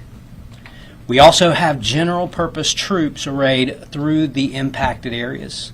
They're conducting missions for the distribution of aid. They're doing limited traffic control. They're also just generally assisting those county emergency management teams who are weary from having been on duty for a week responding to this event. We also have aviation assets, including helicopter rescue teams, assisting residents in both South Carolina and North Carolina. So, ladies and gentlemen, the South Carolina National Guard is on the ground in our communities, supporting our neighbors and our families, and we'll be here until we get past this. Thank you. Thank you, General. Secretary Justin Powell, Department of Transportation. Thank you, Governor. SCDOT has continuous operations in response to Hurricane Helene as we work to restore mobility to the upstate. Our crews continue to work to clear roadways from this storm's large debris fields. At present, we have 319 routes closed across the state. This is down from the 456 routes announced at the last briefing on Tuesday. Power line entanglements remain the single largest obstacle to reopening roadways. To combat that, we've been working very closely with our utility partners to expedite our shared mission in getting South Carolina back to normal. At the utilities' request, we have embedded 11 DOT crews with line crews to help remove tree debris as they work to repair lines. As the cut and toss and utility restoration operations wrap up, we will begin removing debris on the roadway with our crews and have already done so in several less affected counties. We've also activated debris contractors to work on removing debris in the 16 most affected counties of the storm. Begin late next week, you'll start seeing operations move out with a focus on our interstates and our primary routes, and then moving on to our secondary routes in the coming weeks. We know this has been an incredibly challenging and difficult time for many in this state. We are in this together, and we won't stop until the job is done in getting South Carolina back moving again. Thank you, Governor. Thank you, Secretary Powell. Brett Howard, FEMA. Yes, sir. Hey, good afternoon. I'm Brett Howard, Federal Coordinating Officer. Before I get started on mine, I'd like to introduce Mr. Willie Nunn. He is the senior federal FEMA official for this event. He will be here with me to assist with the state's response and recovery efforts on behalf of the administrator in our agency. So we welcome Willie to South Carolina, and him and the governor have had several conversations, and I think we're moving into a good place there. We continue working side by side with this incredible team. You've heard me say it. You've heard me brag on the governor's staff and the ones that are standing behind me and the local EMs. It is an incredible opportunity to partner with such a great and support such a great staff and a great team here. And meet the needs of the survivors and make sure that they have everything they need to do just that. As you've heard from the governor and you've heard from Director Stinson that we were able to approve and add on 3 counties last night. That goes to the hard work here. I have staff on the ground making sure that as the state gets in that information they are so desperately need of to add on counties, we were able to process those and turn them around last night. That's an incredible feat and opportunity to get that done. So we stand ready as the state receives additional counties for add-on. We stand ready to process those and anticipate hopefully the same amount on the turnaround of those. And as these counties get added on, I can't stress enough that for the survivors out there, please call the 1-800-621-3362 number and to register or go to the website at disasterassistance.gov. That is the fastest and easiest way. You don't have a call bank. You're not waiting on somebody to answer the phone. Or you can use our app, the FEMA app on Android or iPhones. This assistance goes right to homeowners to help them with, and renters for serious needs, basic home repair, rental of temporary housing and things like that.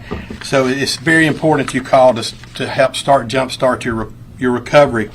We have disaster survivor assistance teams that are on the ground today. They're in the shelters. They will be out in the communities very soon and be going door to door where it's safe to do so, working with the state to make sure that we target those areas as the state and the locals see the need, to make sure these teams are out there interacting with the survivors to help them get registered or meet anything that they need from us.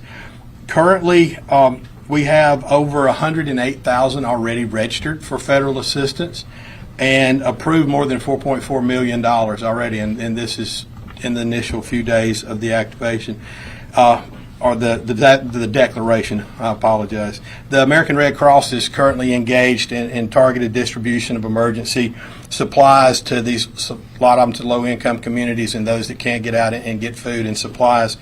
We stand ready to continue to support the mass feeding needs for South Carolina and anything else as the governor stated. The president, the administrator has promised him all assistance possible, and that's what we're here to do, Governor, and I appreciate the opportunity to be here to serve you and your citizens. Thank you. Thank you, Governor. Thanks for the opportunity to speak. I'm here on behalf of the FEMA Administrator, Ms. Deanne Criswell, as her eyes and ears to support the federal coordinating officer, to support the governor, working through the county EM and getting down to the county, the locals, to make sure that we leave nobody behind in this disaster. and we'll get out there and get the word out. My final thing would be that 1-800-621-3362, 1-800-621-FEMA, the call to register for individual assistance. That's where it starts. And then we'll get people out on the ground as soon as possible to do that in-person help as well. So thank you. Thank you, sir. Director Robert Woods, Department of Public Safety. Thank you, Governor. Robert Woods, Director of the South Carolina Department of Public Safety. Currently, SCDPS has 211 Highway Patrol troopers and state transport police officers working statewide. 111 of those are working in our upstate troops, Troops 2, 3, and 4, as well as in Aiken. 38 of those personnel are assigned to SLED missions, security and law enforcement missions. Tonight, we'll have 113 of our law enforcement personnel working statewide and 51 of those in the impacted area. I do want to make a particular point of emphasis regarding highway safety. Highway safety is always a partnership between law enforcement and the motoring public, especially in a disaster. I would just ask again that all motorists remain particularly cautious and attentive to the hazards that are out there, either debris in the roadway, or on the roadside. Look out for utility workers, DOT workers, and law enforcement, other emergency personnel that are working along the roadside. Please be particularly attentive to that. As the governor's already mentioned, one of the hazards that persists are these traffic signals that are no longer, or that are currently not working. Please look out for those, especially when you're getting into the nighttime hours. All hazards during the nighttime hours, but when you're So I just wanted to come on here and give a quick update because we are about to have a newscast at 3. We're about to have the mix at 3. So I will be turning off the stream for this, for the app and the website. But if you want to continue to listen to this press conference in West Columbia with South Carolina Governor Henry McMaster, it's on our YouTube. We'll continue streaming there, and on Facebook. I will just be ending the stream here on the website now. So if you would like to continue with this, just keep on over there. Thank you, Governor. Ben Duncan, Chief Resilience Officer, South Carolina Office of Resilience. It is our responsibility to lessen the impact of disasters on our citizens, our economy, and our natural resources. We do that through many ways, home repair and replacement. We do it through infrastructure projects, stormwater infrastructure projects, and matching grants to cities and counties that don't have the funds they need. We also do that working with nonprofit organizations. One, SC is the organization that we're working with now. They have a long history of working with this office and with the state of South Carolina on disasters. They work with Hurricane Matthew, Hurricane Joaquin, and Hurricane Florence. They assisted more than 2,000 citizens in their home repairs and other needs that they may have. And today we have Ms. Erin Johnson with us, who is going to, from 1SC, who is going to come speak to you for a second. Ms. Johnson. Thank you for having me. Again, I'm Erin Johnson from Central Carolina Community Foundation. We house the state's philanthropic disaster relief fund, the 1SC fund. As Mr. Duncan mentioned, the fund began in 2015 and has since responded 4 different times to disasters that have hit our state, helping return people to safe, secure, and sanitary housing. We reactivated the fund again this weekend and have since received commitments of over $1 million already from very generous corporations and individuals from around our state and our region, and we have a lot of work to do. We will be making grants to nonprofits who are responding within counties to be able to help our most vulnerable citizens and residents within our state.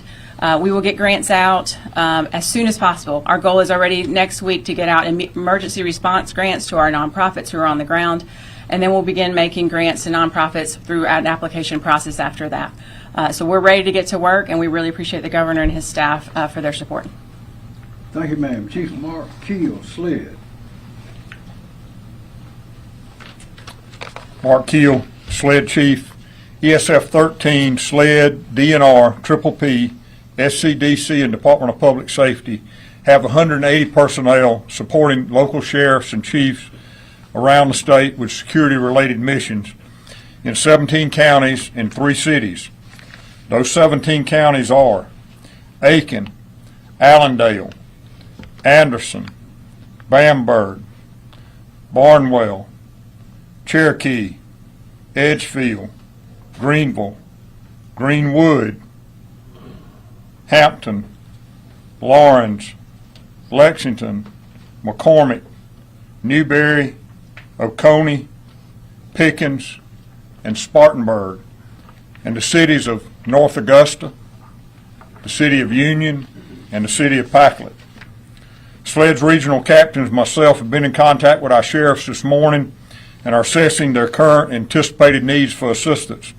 As sheriffs and chiefs release resources from their jurisdictions, we will either reallocate those or demobilize those personnel for other assignments.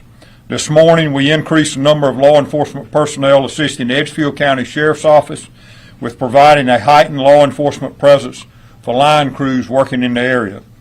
ESF 13, which is law enforcement, and ESF 12, the Office of Regulatory Staff, are staying in constant communication regarding security for our line crews in those impacted areas. SLED's aviation unit will be conducting damage assessment. We're in Pickens again today. We're continuing to provide security at Bon Secours Arena, food and supply distribution locations. The City of Union will be releasing those personnel from Conway PD tomorrow, and ESF 13 is continuing to receive and staff requests for additional security missions as requested. Completes my report. Thanks, Chief. Commissioner Hugh Wells, Department of Agriculture. Thank you, Governor. Good afternoon. At these reports, you'll normally hear a lot of data-heavy reports. We don't have that for agriculture as we are still assessing, but I will give you what we know. The parts of the state hit by Helene are mainly livestock, trees, forage, poultry. We've had some damage to cotton and pecans as well, pecans in the low country. There are also reports of some produce losses for our fall produce crops.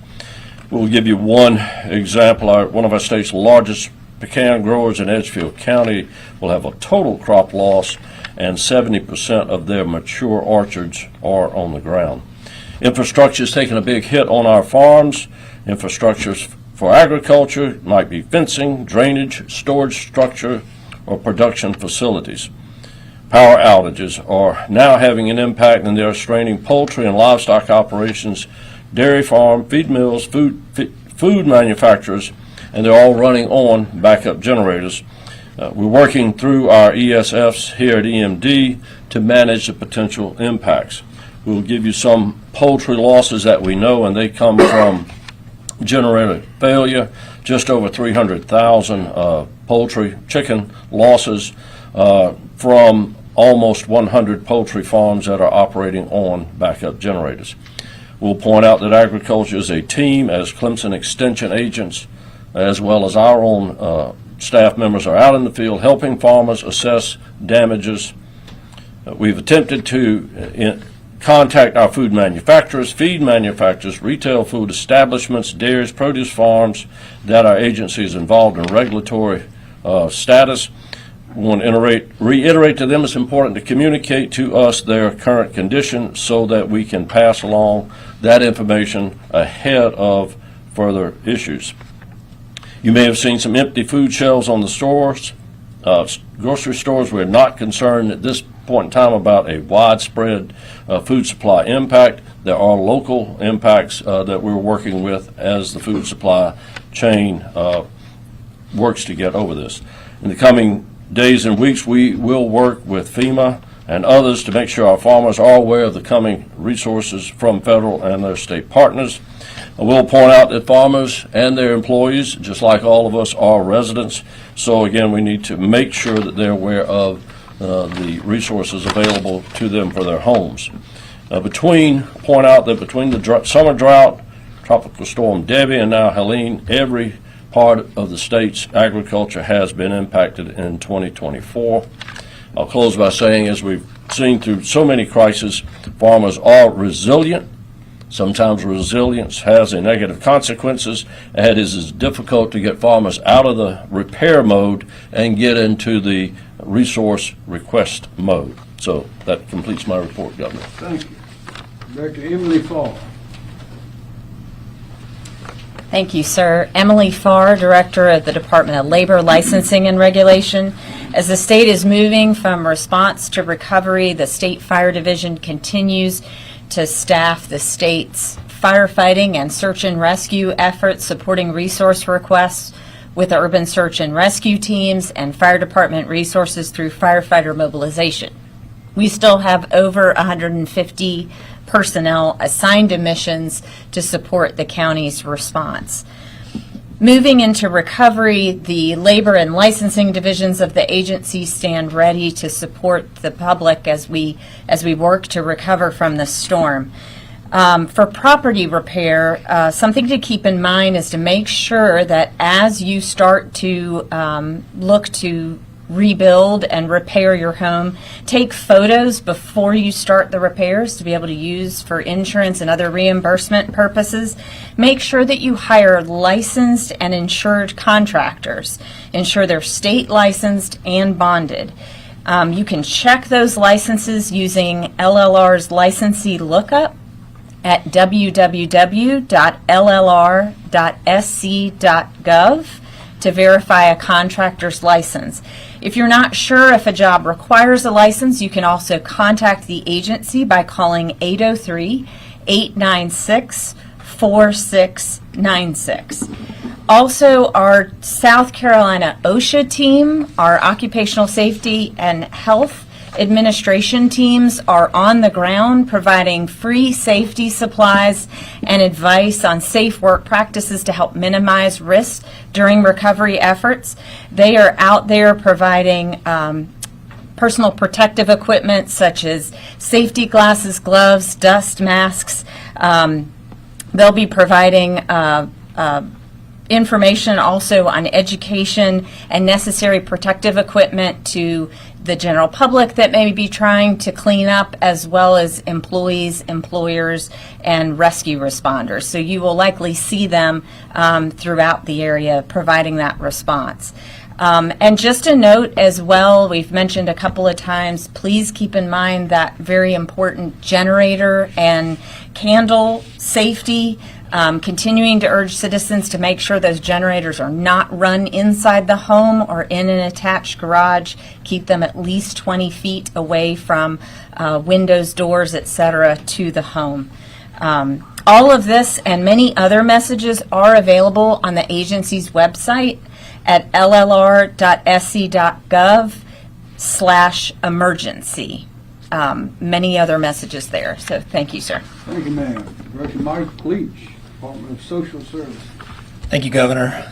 Mike Leach, Department of Social Services. As of 12:15 today, South Carolina currently has 18 total shelters open. 11 of those are general population shelters, and 7 are medical needs shelters. And we have 5 shelters on standby across the state. We're currently serving 248 individuals in the general population shelters, and there are 47 individuals in the medical needs shelters. And we continue to work with Department of Public Health on these operations. We do have over 300 DSS personnel who have worked in these shelters since the beginning. 69 of them have done multiple shifts in this work. So I thank them for their kindness and compassion when working with the citizens over the last week.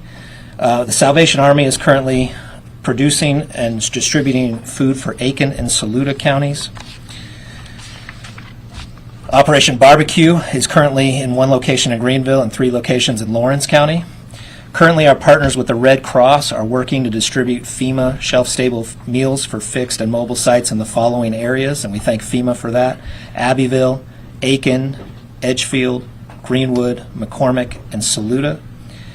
And Red Cross has also set up their feeding operations to produce and distribute food in the following areas: Abbeville, Anderson, Oconee, Pickens, and 4 sites in Saluda. So we have stuff going on, and more is coming as well. And Southern Baptist Disaster Relief has mobilized their feeding teams in Aiken, Cherokee, Edgefield, and Spartanburg. Thank you, Governor. Thanks, Dr. Ed Simmer, Department of Public Health. Good afternoon, everyone. Dr. Ed Simmers, Interim Director, South Carolina Department of Public Health. We continue to monitor the healthcare facilities in our state. All of our hospitals continue to be fully open and operating. We do have a number of nursing homes and assisted living facilities that are still on generator power, although that number decreases every day. We're visiting them regularly, making sure all of the residents in those facilities are fine, and they are. They have food, they have fuel for the generators, and we're also working with ORS and our utilities to make sure we get as many of those back on power as quickly as possible. As was mentioned by Director Leach, our medical needs shelters continue to serve people. Those are still available. If you have medical equipment that needs an electric supply and your power is out, please call us at 1-855-472-3432. We will assess your needs and help you find the right facility to meet the needs that you have. We also have oxygen canisters available because we know a lot of people use medical oxygen and are having trouble getting that. We have already distributed more than 900 oxygen canisters and have more on the way. If you need an oxygen canister, please visit our website at dph.sc.gov, and you'll see a list of counties there because these are being distributed through the counties, and a phone number to call for each of the counties that has oxygen so that you can obtain the oxygen that you need. Also, if you use the WIC benefit, the Women, Infants, and Children Nutritional benefit, and let's say your food was destroyed because of the refrigerator was not having power, or you need benefit, please contact your local health department. Even if the building is closed, our folks are working remotely, and we will work with you to get the benefits you need. And lastly, as we start to look down towards recovery, as been mentioned, we're also thinking about how do we get all of our medical practices, our pharmacies back online, get access to care back to where it was before the storm. We are working very closely because a big part of that is making sure we have the medical supplies that we need. Obviously, we're working with EMS and hospitals. They're using a lot of medical supplies right now as part of the response, as people need help, as people are injured. Also, many of our medical practices and pharmacies have been without power in the impacted areas. And when you're without power, a lot of those medical supplies and medications are damaged by the heat and have to be replaced. We have two issues there. One is a large manufacturer of IV fluids in North Carolina was heavily damaged in the storm. So we are working to make sure that our state has the IV fluids it needs for like our EMS providers and hospitals and others. And also, we're very concerned because many of the medical supplies do come through our ports. With the ports closed due to the strike, we are working to get as many supplies in as we can, but certainly, Governor, the sooner our ports reopen, the faster we'll be able to get our medical care system in the state fully up and running again. And that's my report. One question, you gave Yes, sir. a phone number. Yes, sir. Could you repeat that? Absolutely. The number for medical needs shelters, and this will also give you other information. So, for example, if you have questions about the WIC program, that's 1-855-472-3432. Thank you, Governor. Thanks, sir. Myra Reese, Department of Environmental Services. Thank you, Governor. Good afternoon. Myra Reese, Department of Environmental Services. A few updates this afternoon. We're continuing to perform our post-storm dam assessments as the roads are being cleared and access to some of the more severely impacted properties are. As of this morning, we've assessed the condition of 234 dams. 108 were performed by our staff, and 126 were self-reports from the dam owners. And although we still are not aware of any significant issues with our state-regulated dams, we are noting some will need minor repairs, and we will be expediting those approvals, and need for fallen trees to be removed from the dams, and we will be even more resilient in the future. As far as drinking water, we remain in close contact with our drinking water systems in the heavily impacted areas so that we can monitor their status and to check on fuel supply status for those on generator power. Our goal is to minimize risk to the public related to the distribution of public water.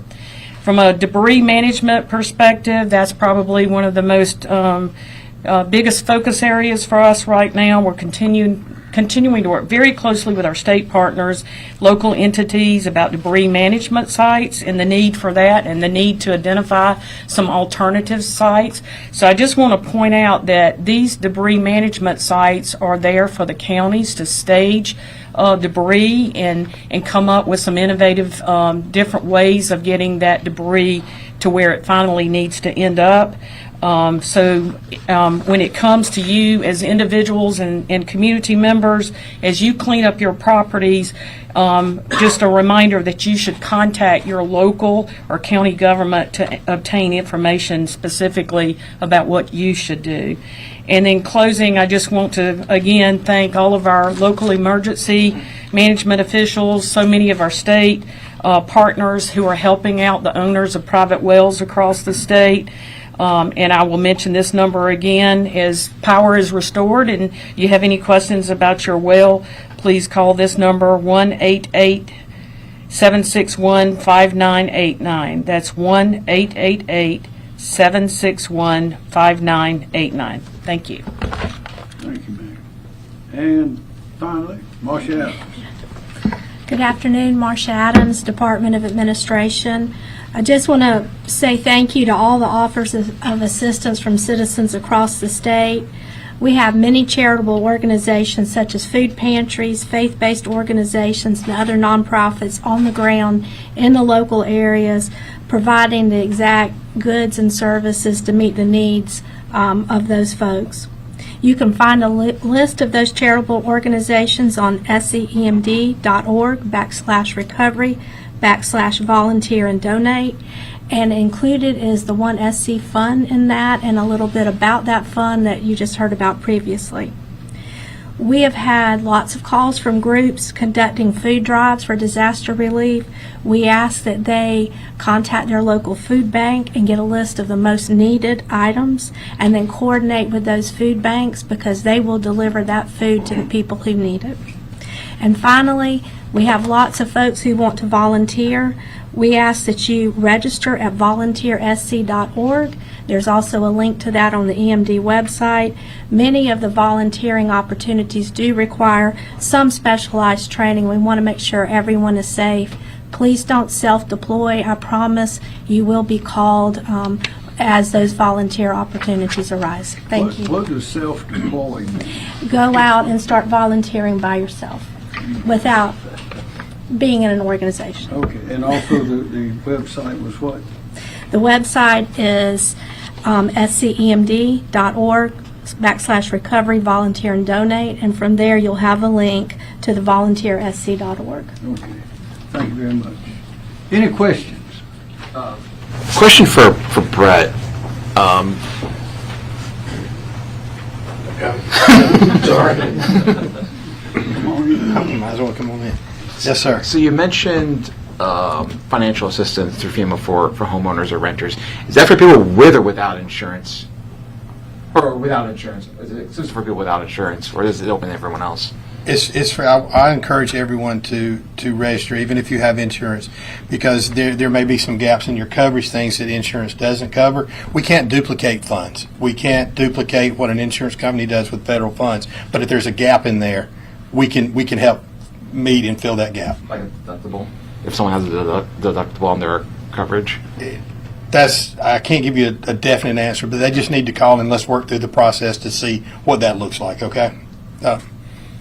You also mentioned on Tuesday that this is a marathon.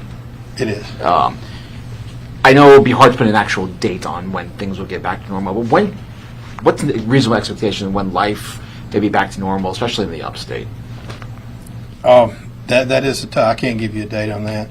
What we're going to work with the state, and this is probably some of the governor's response also to answer that question. There's going to be a new normal in the upstate area because there's some things that we're going to replace and we're going to fix and we're going to assist the governor in building back better. Right? We're going to have the opportunities to do some things and build back better.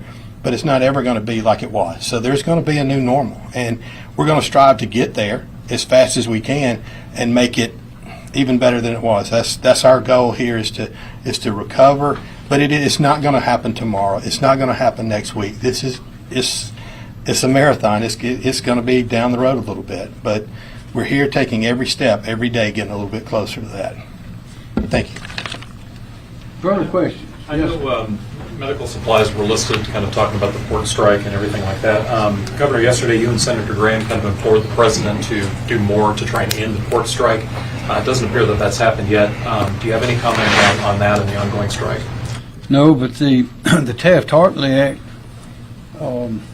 provides that if a strike endangers the health or security of the nation, that it can be enjoined by the president.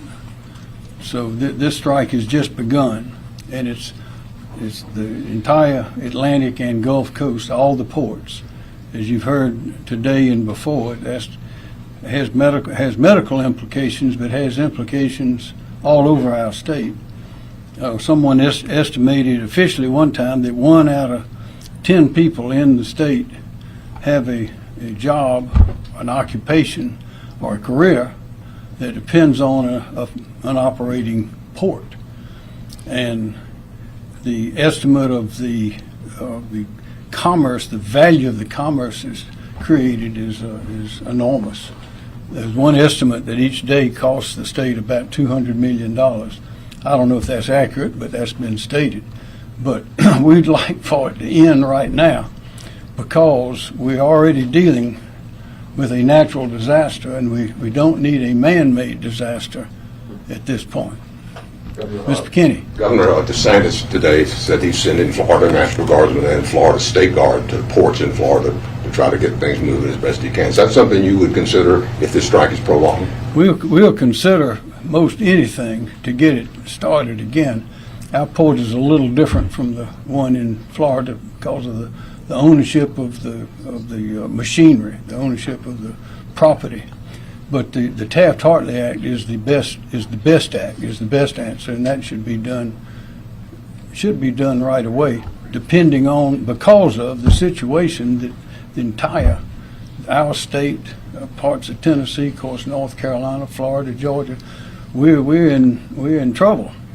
And a strike, the longer it goes, the damages go deeper and deeper. Governor, we're seeing some reports on social media of folks panic buying things like toilet paper, which doesn't even come internationally, but nonetheless they're doing that.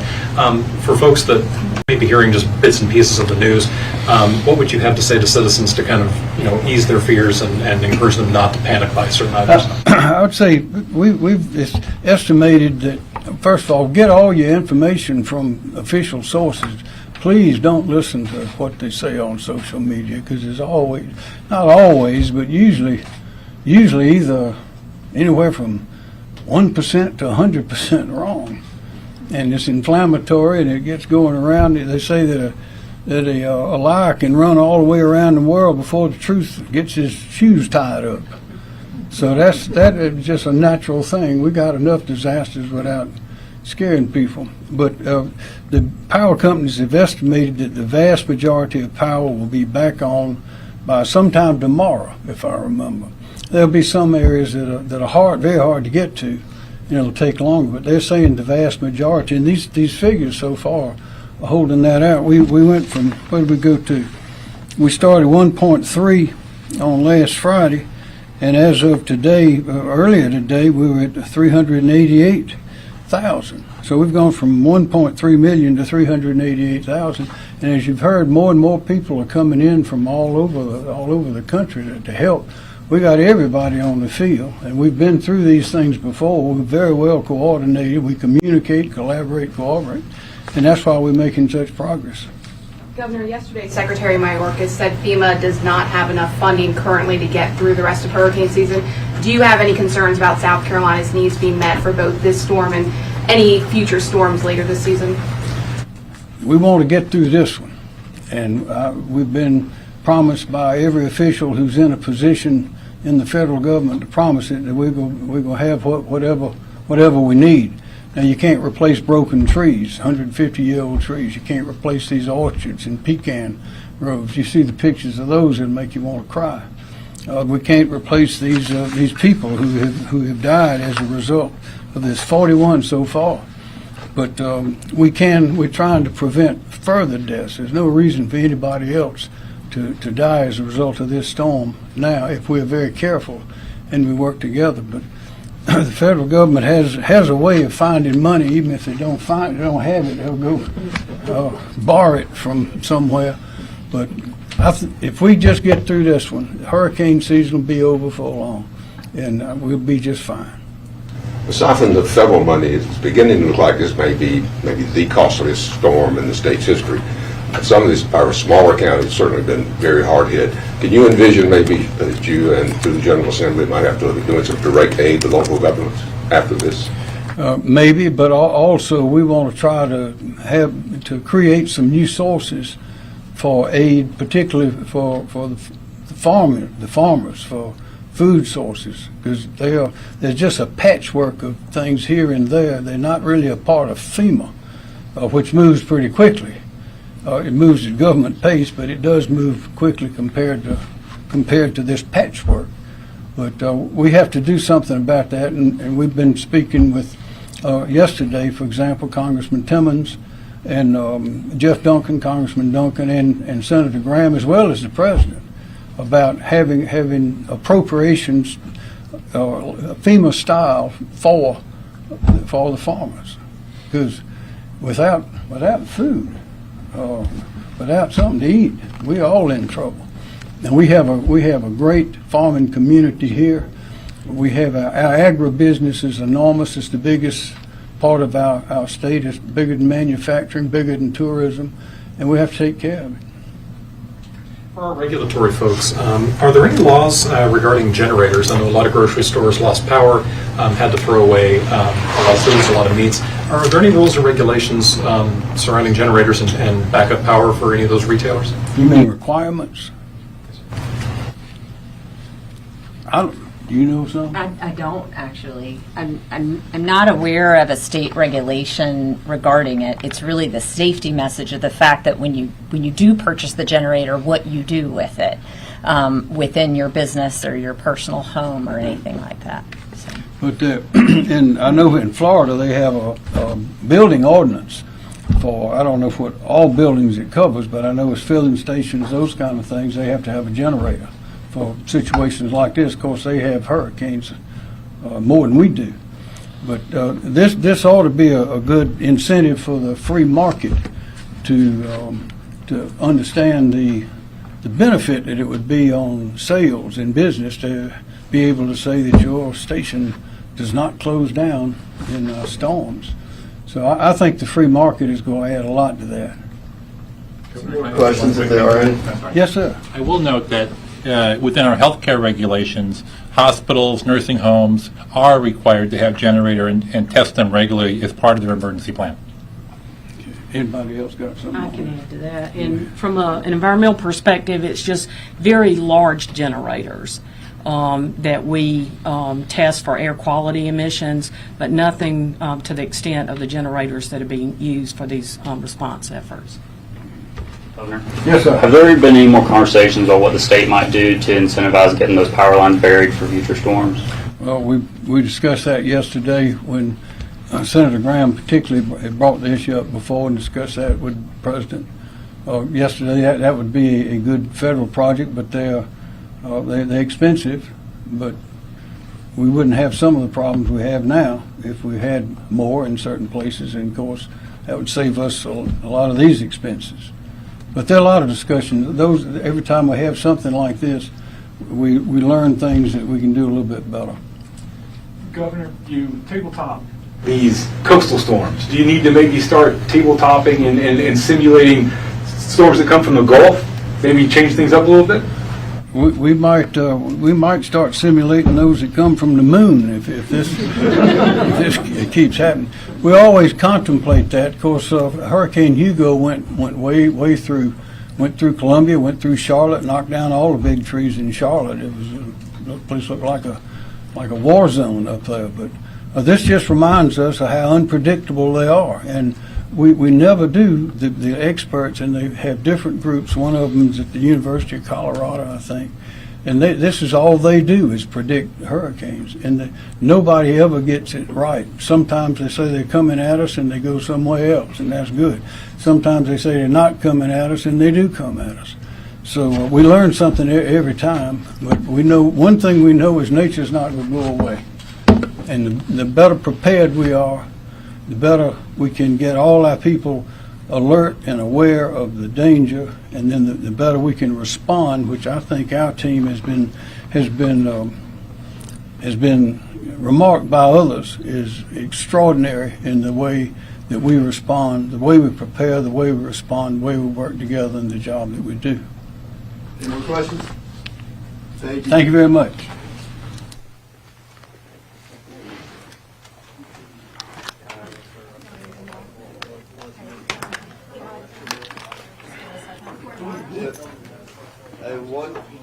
One thing which I think cleared up, but the governor said it was very.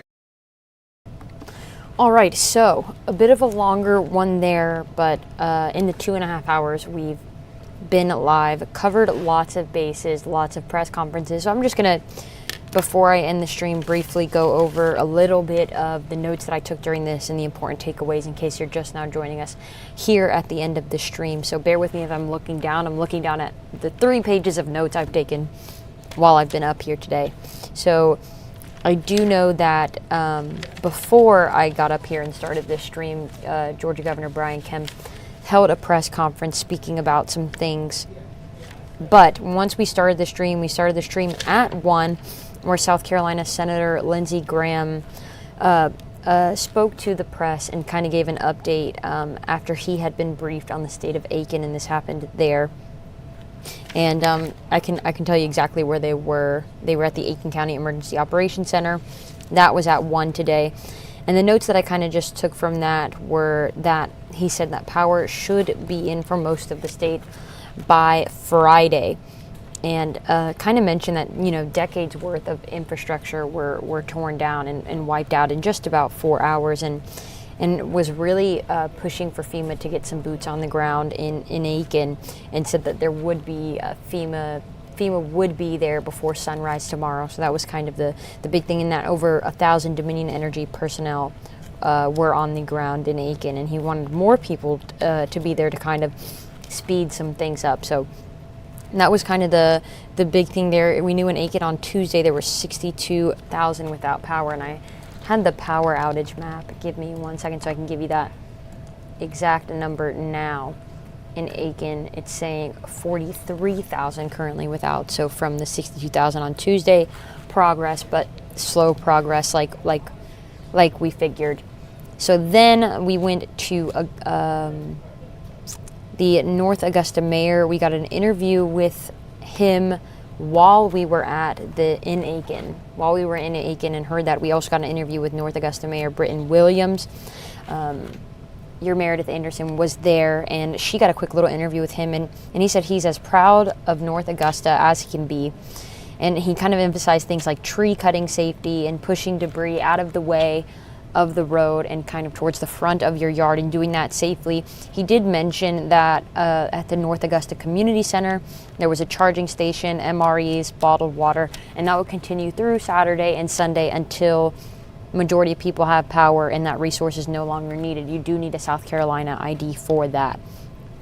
He did also say that throughout this North Augusta, city water has been clean, which is a great thing, and that they're 100% focused on getting power back up there.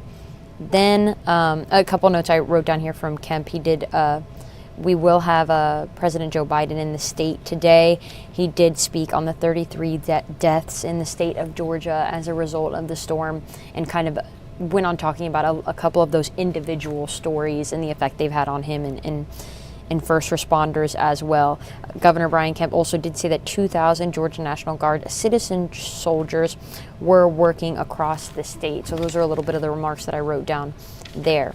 So from that, we went to Augusta, where Mayor Garnett Johnson also had a press conference here as well, a daily update. Lots of things come from this, but the biggest ones are that 69% of power is restored in Augusta, is what he said. And the other big note is that in Richmond County, the curfew has been extended from 7 p.m.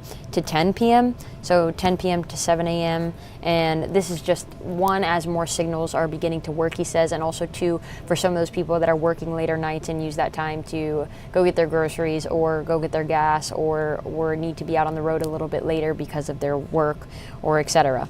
So curfew in Richmond County extended to 10 p.m., a little bit later than the original 7 p.m., and then 69% of power restored in Augusta.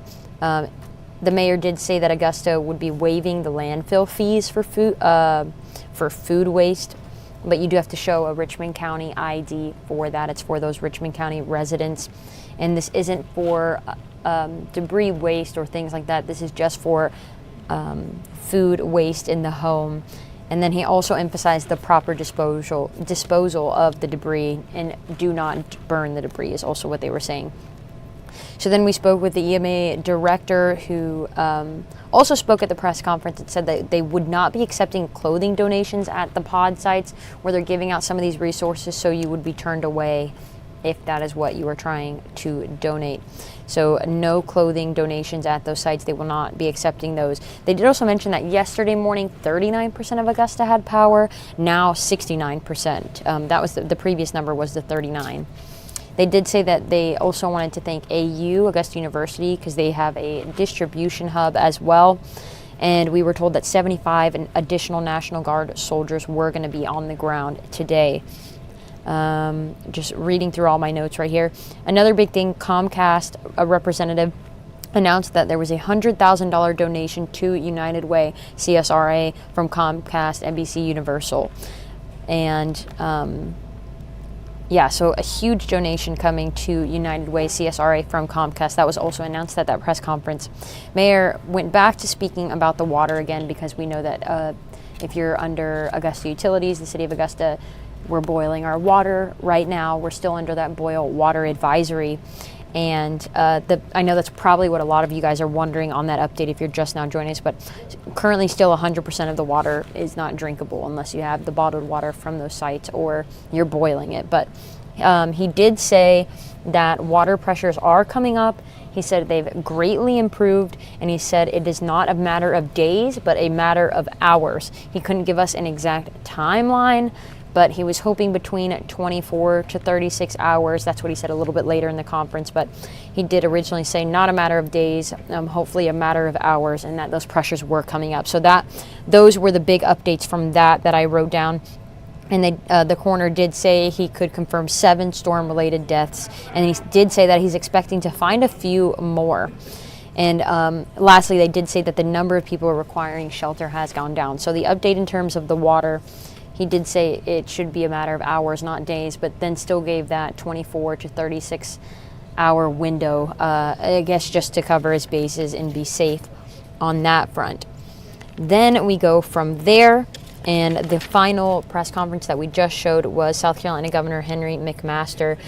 Yesterday there were 39 storm-related deaths confirmed, and here at this press conference they have now confirmed 41 storm-related deaths. There are new counties that are eligible under FEMA that have been listed for relief, and he said these are Lawrence, Marion, and Edgefield counties that would now be covered under FEMA. They've been added to that list.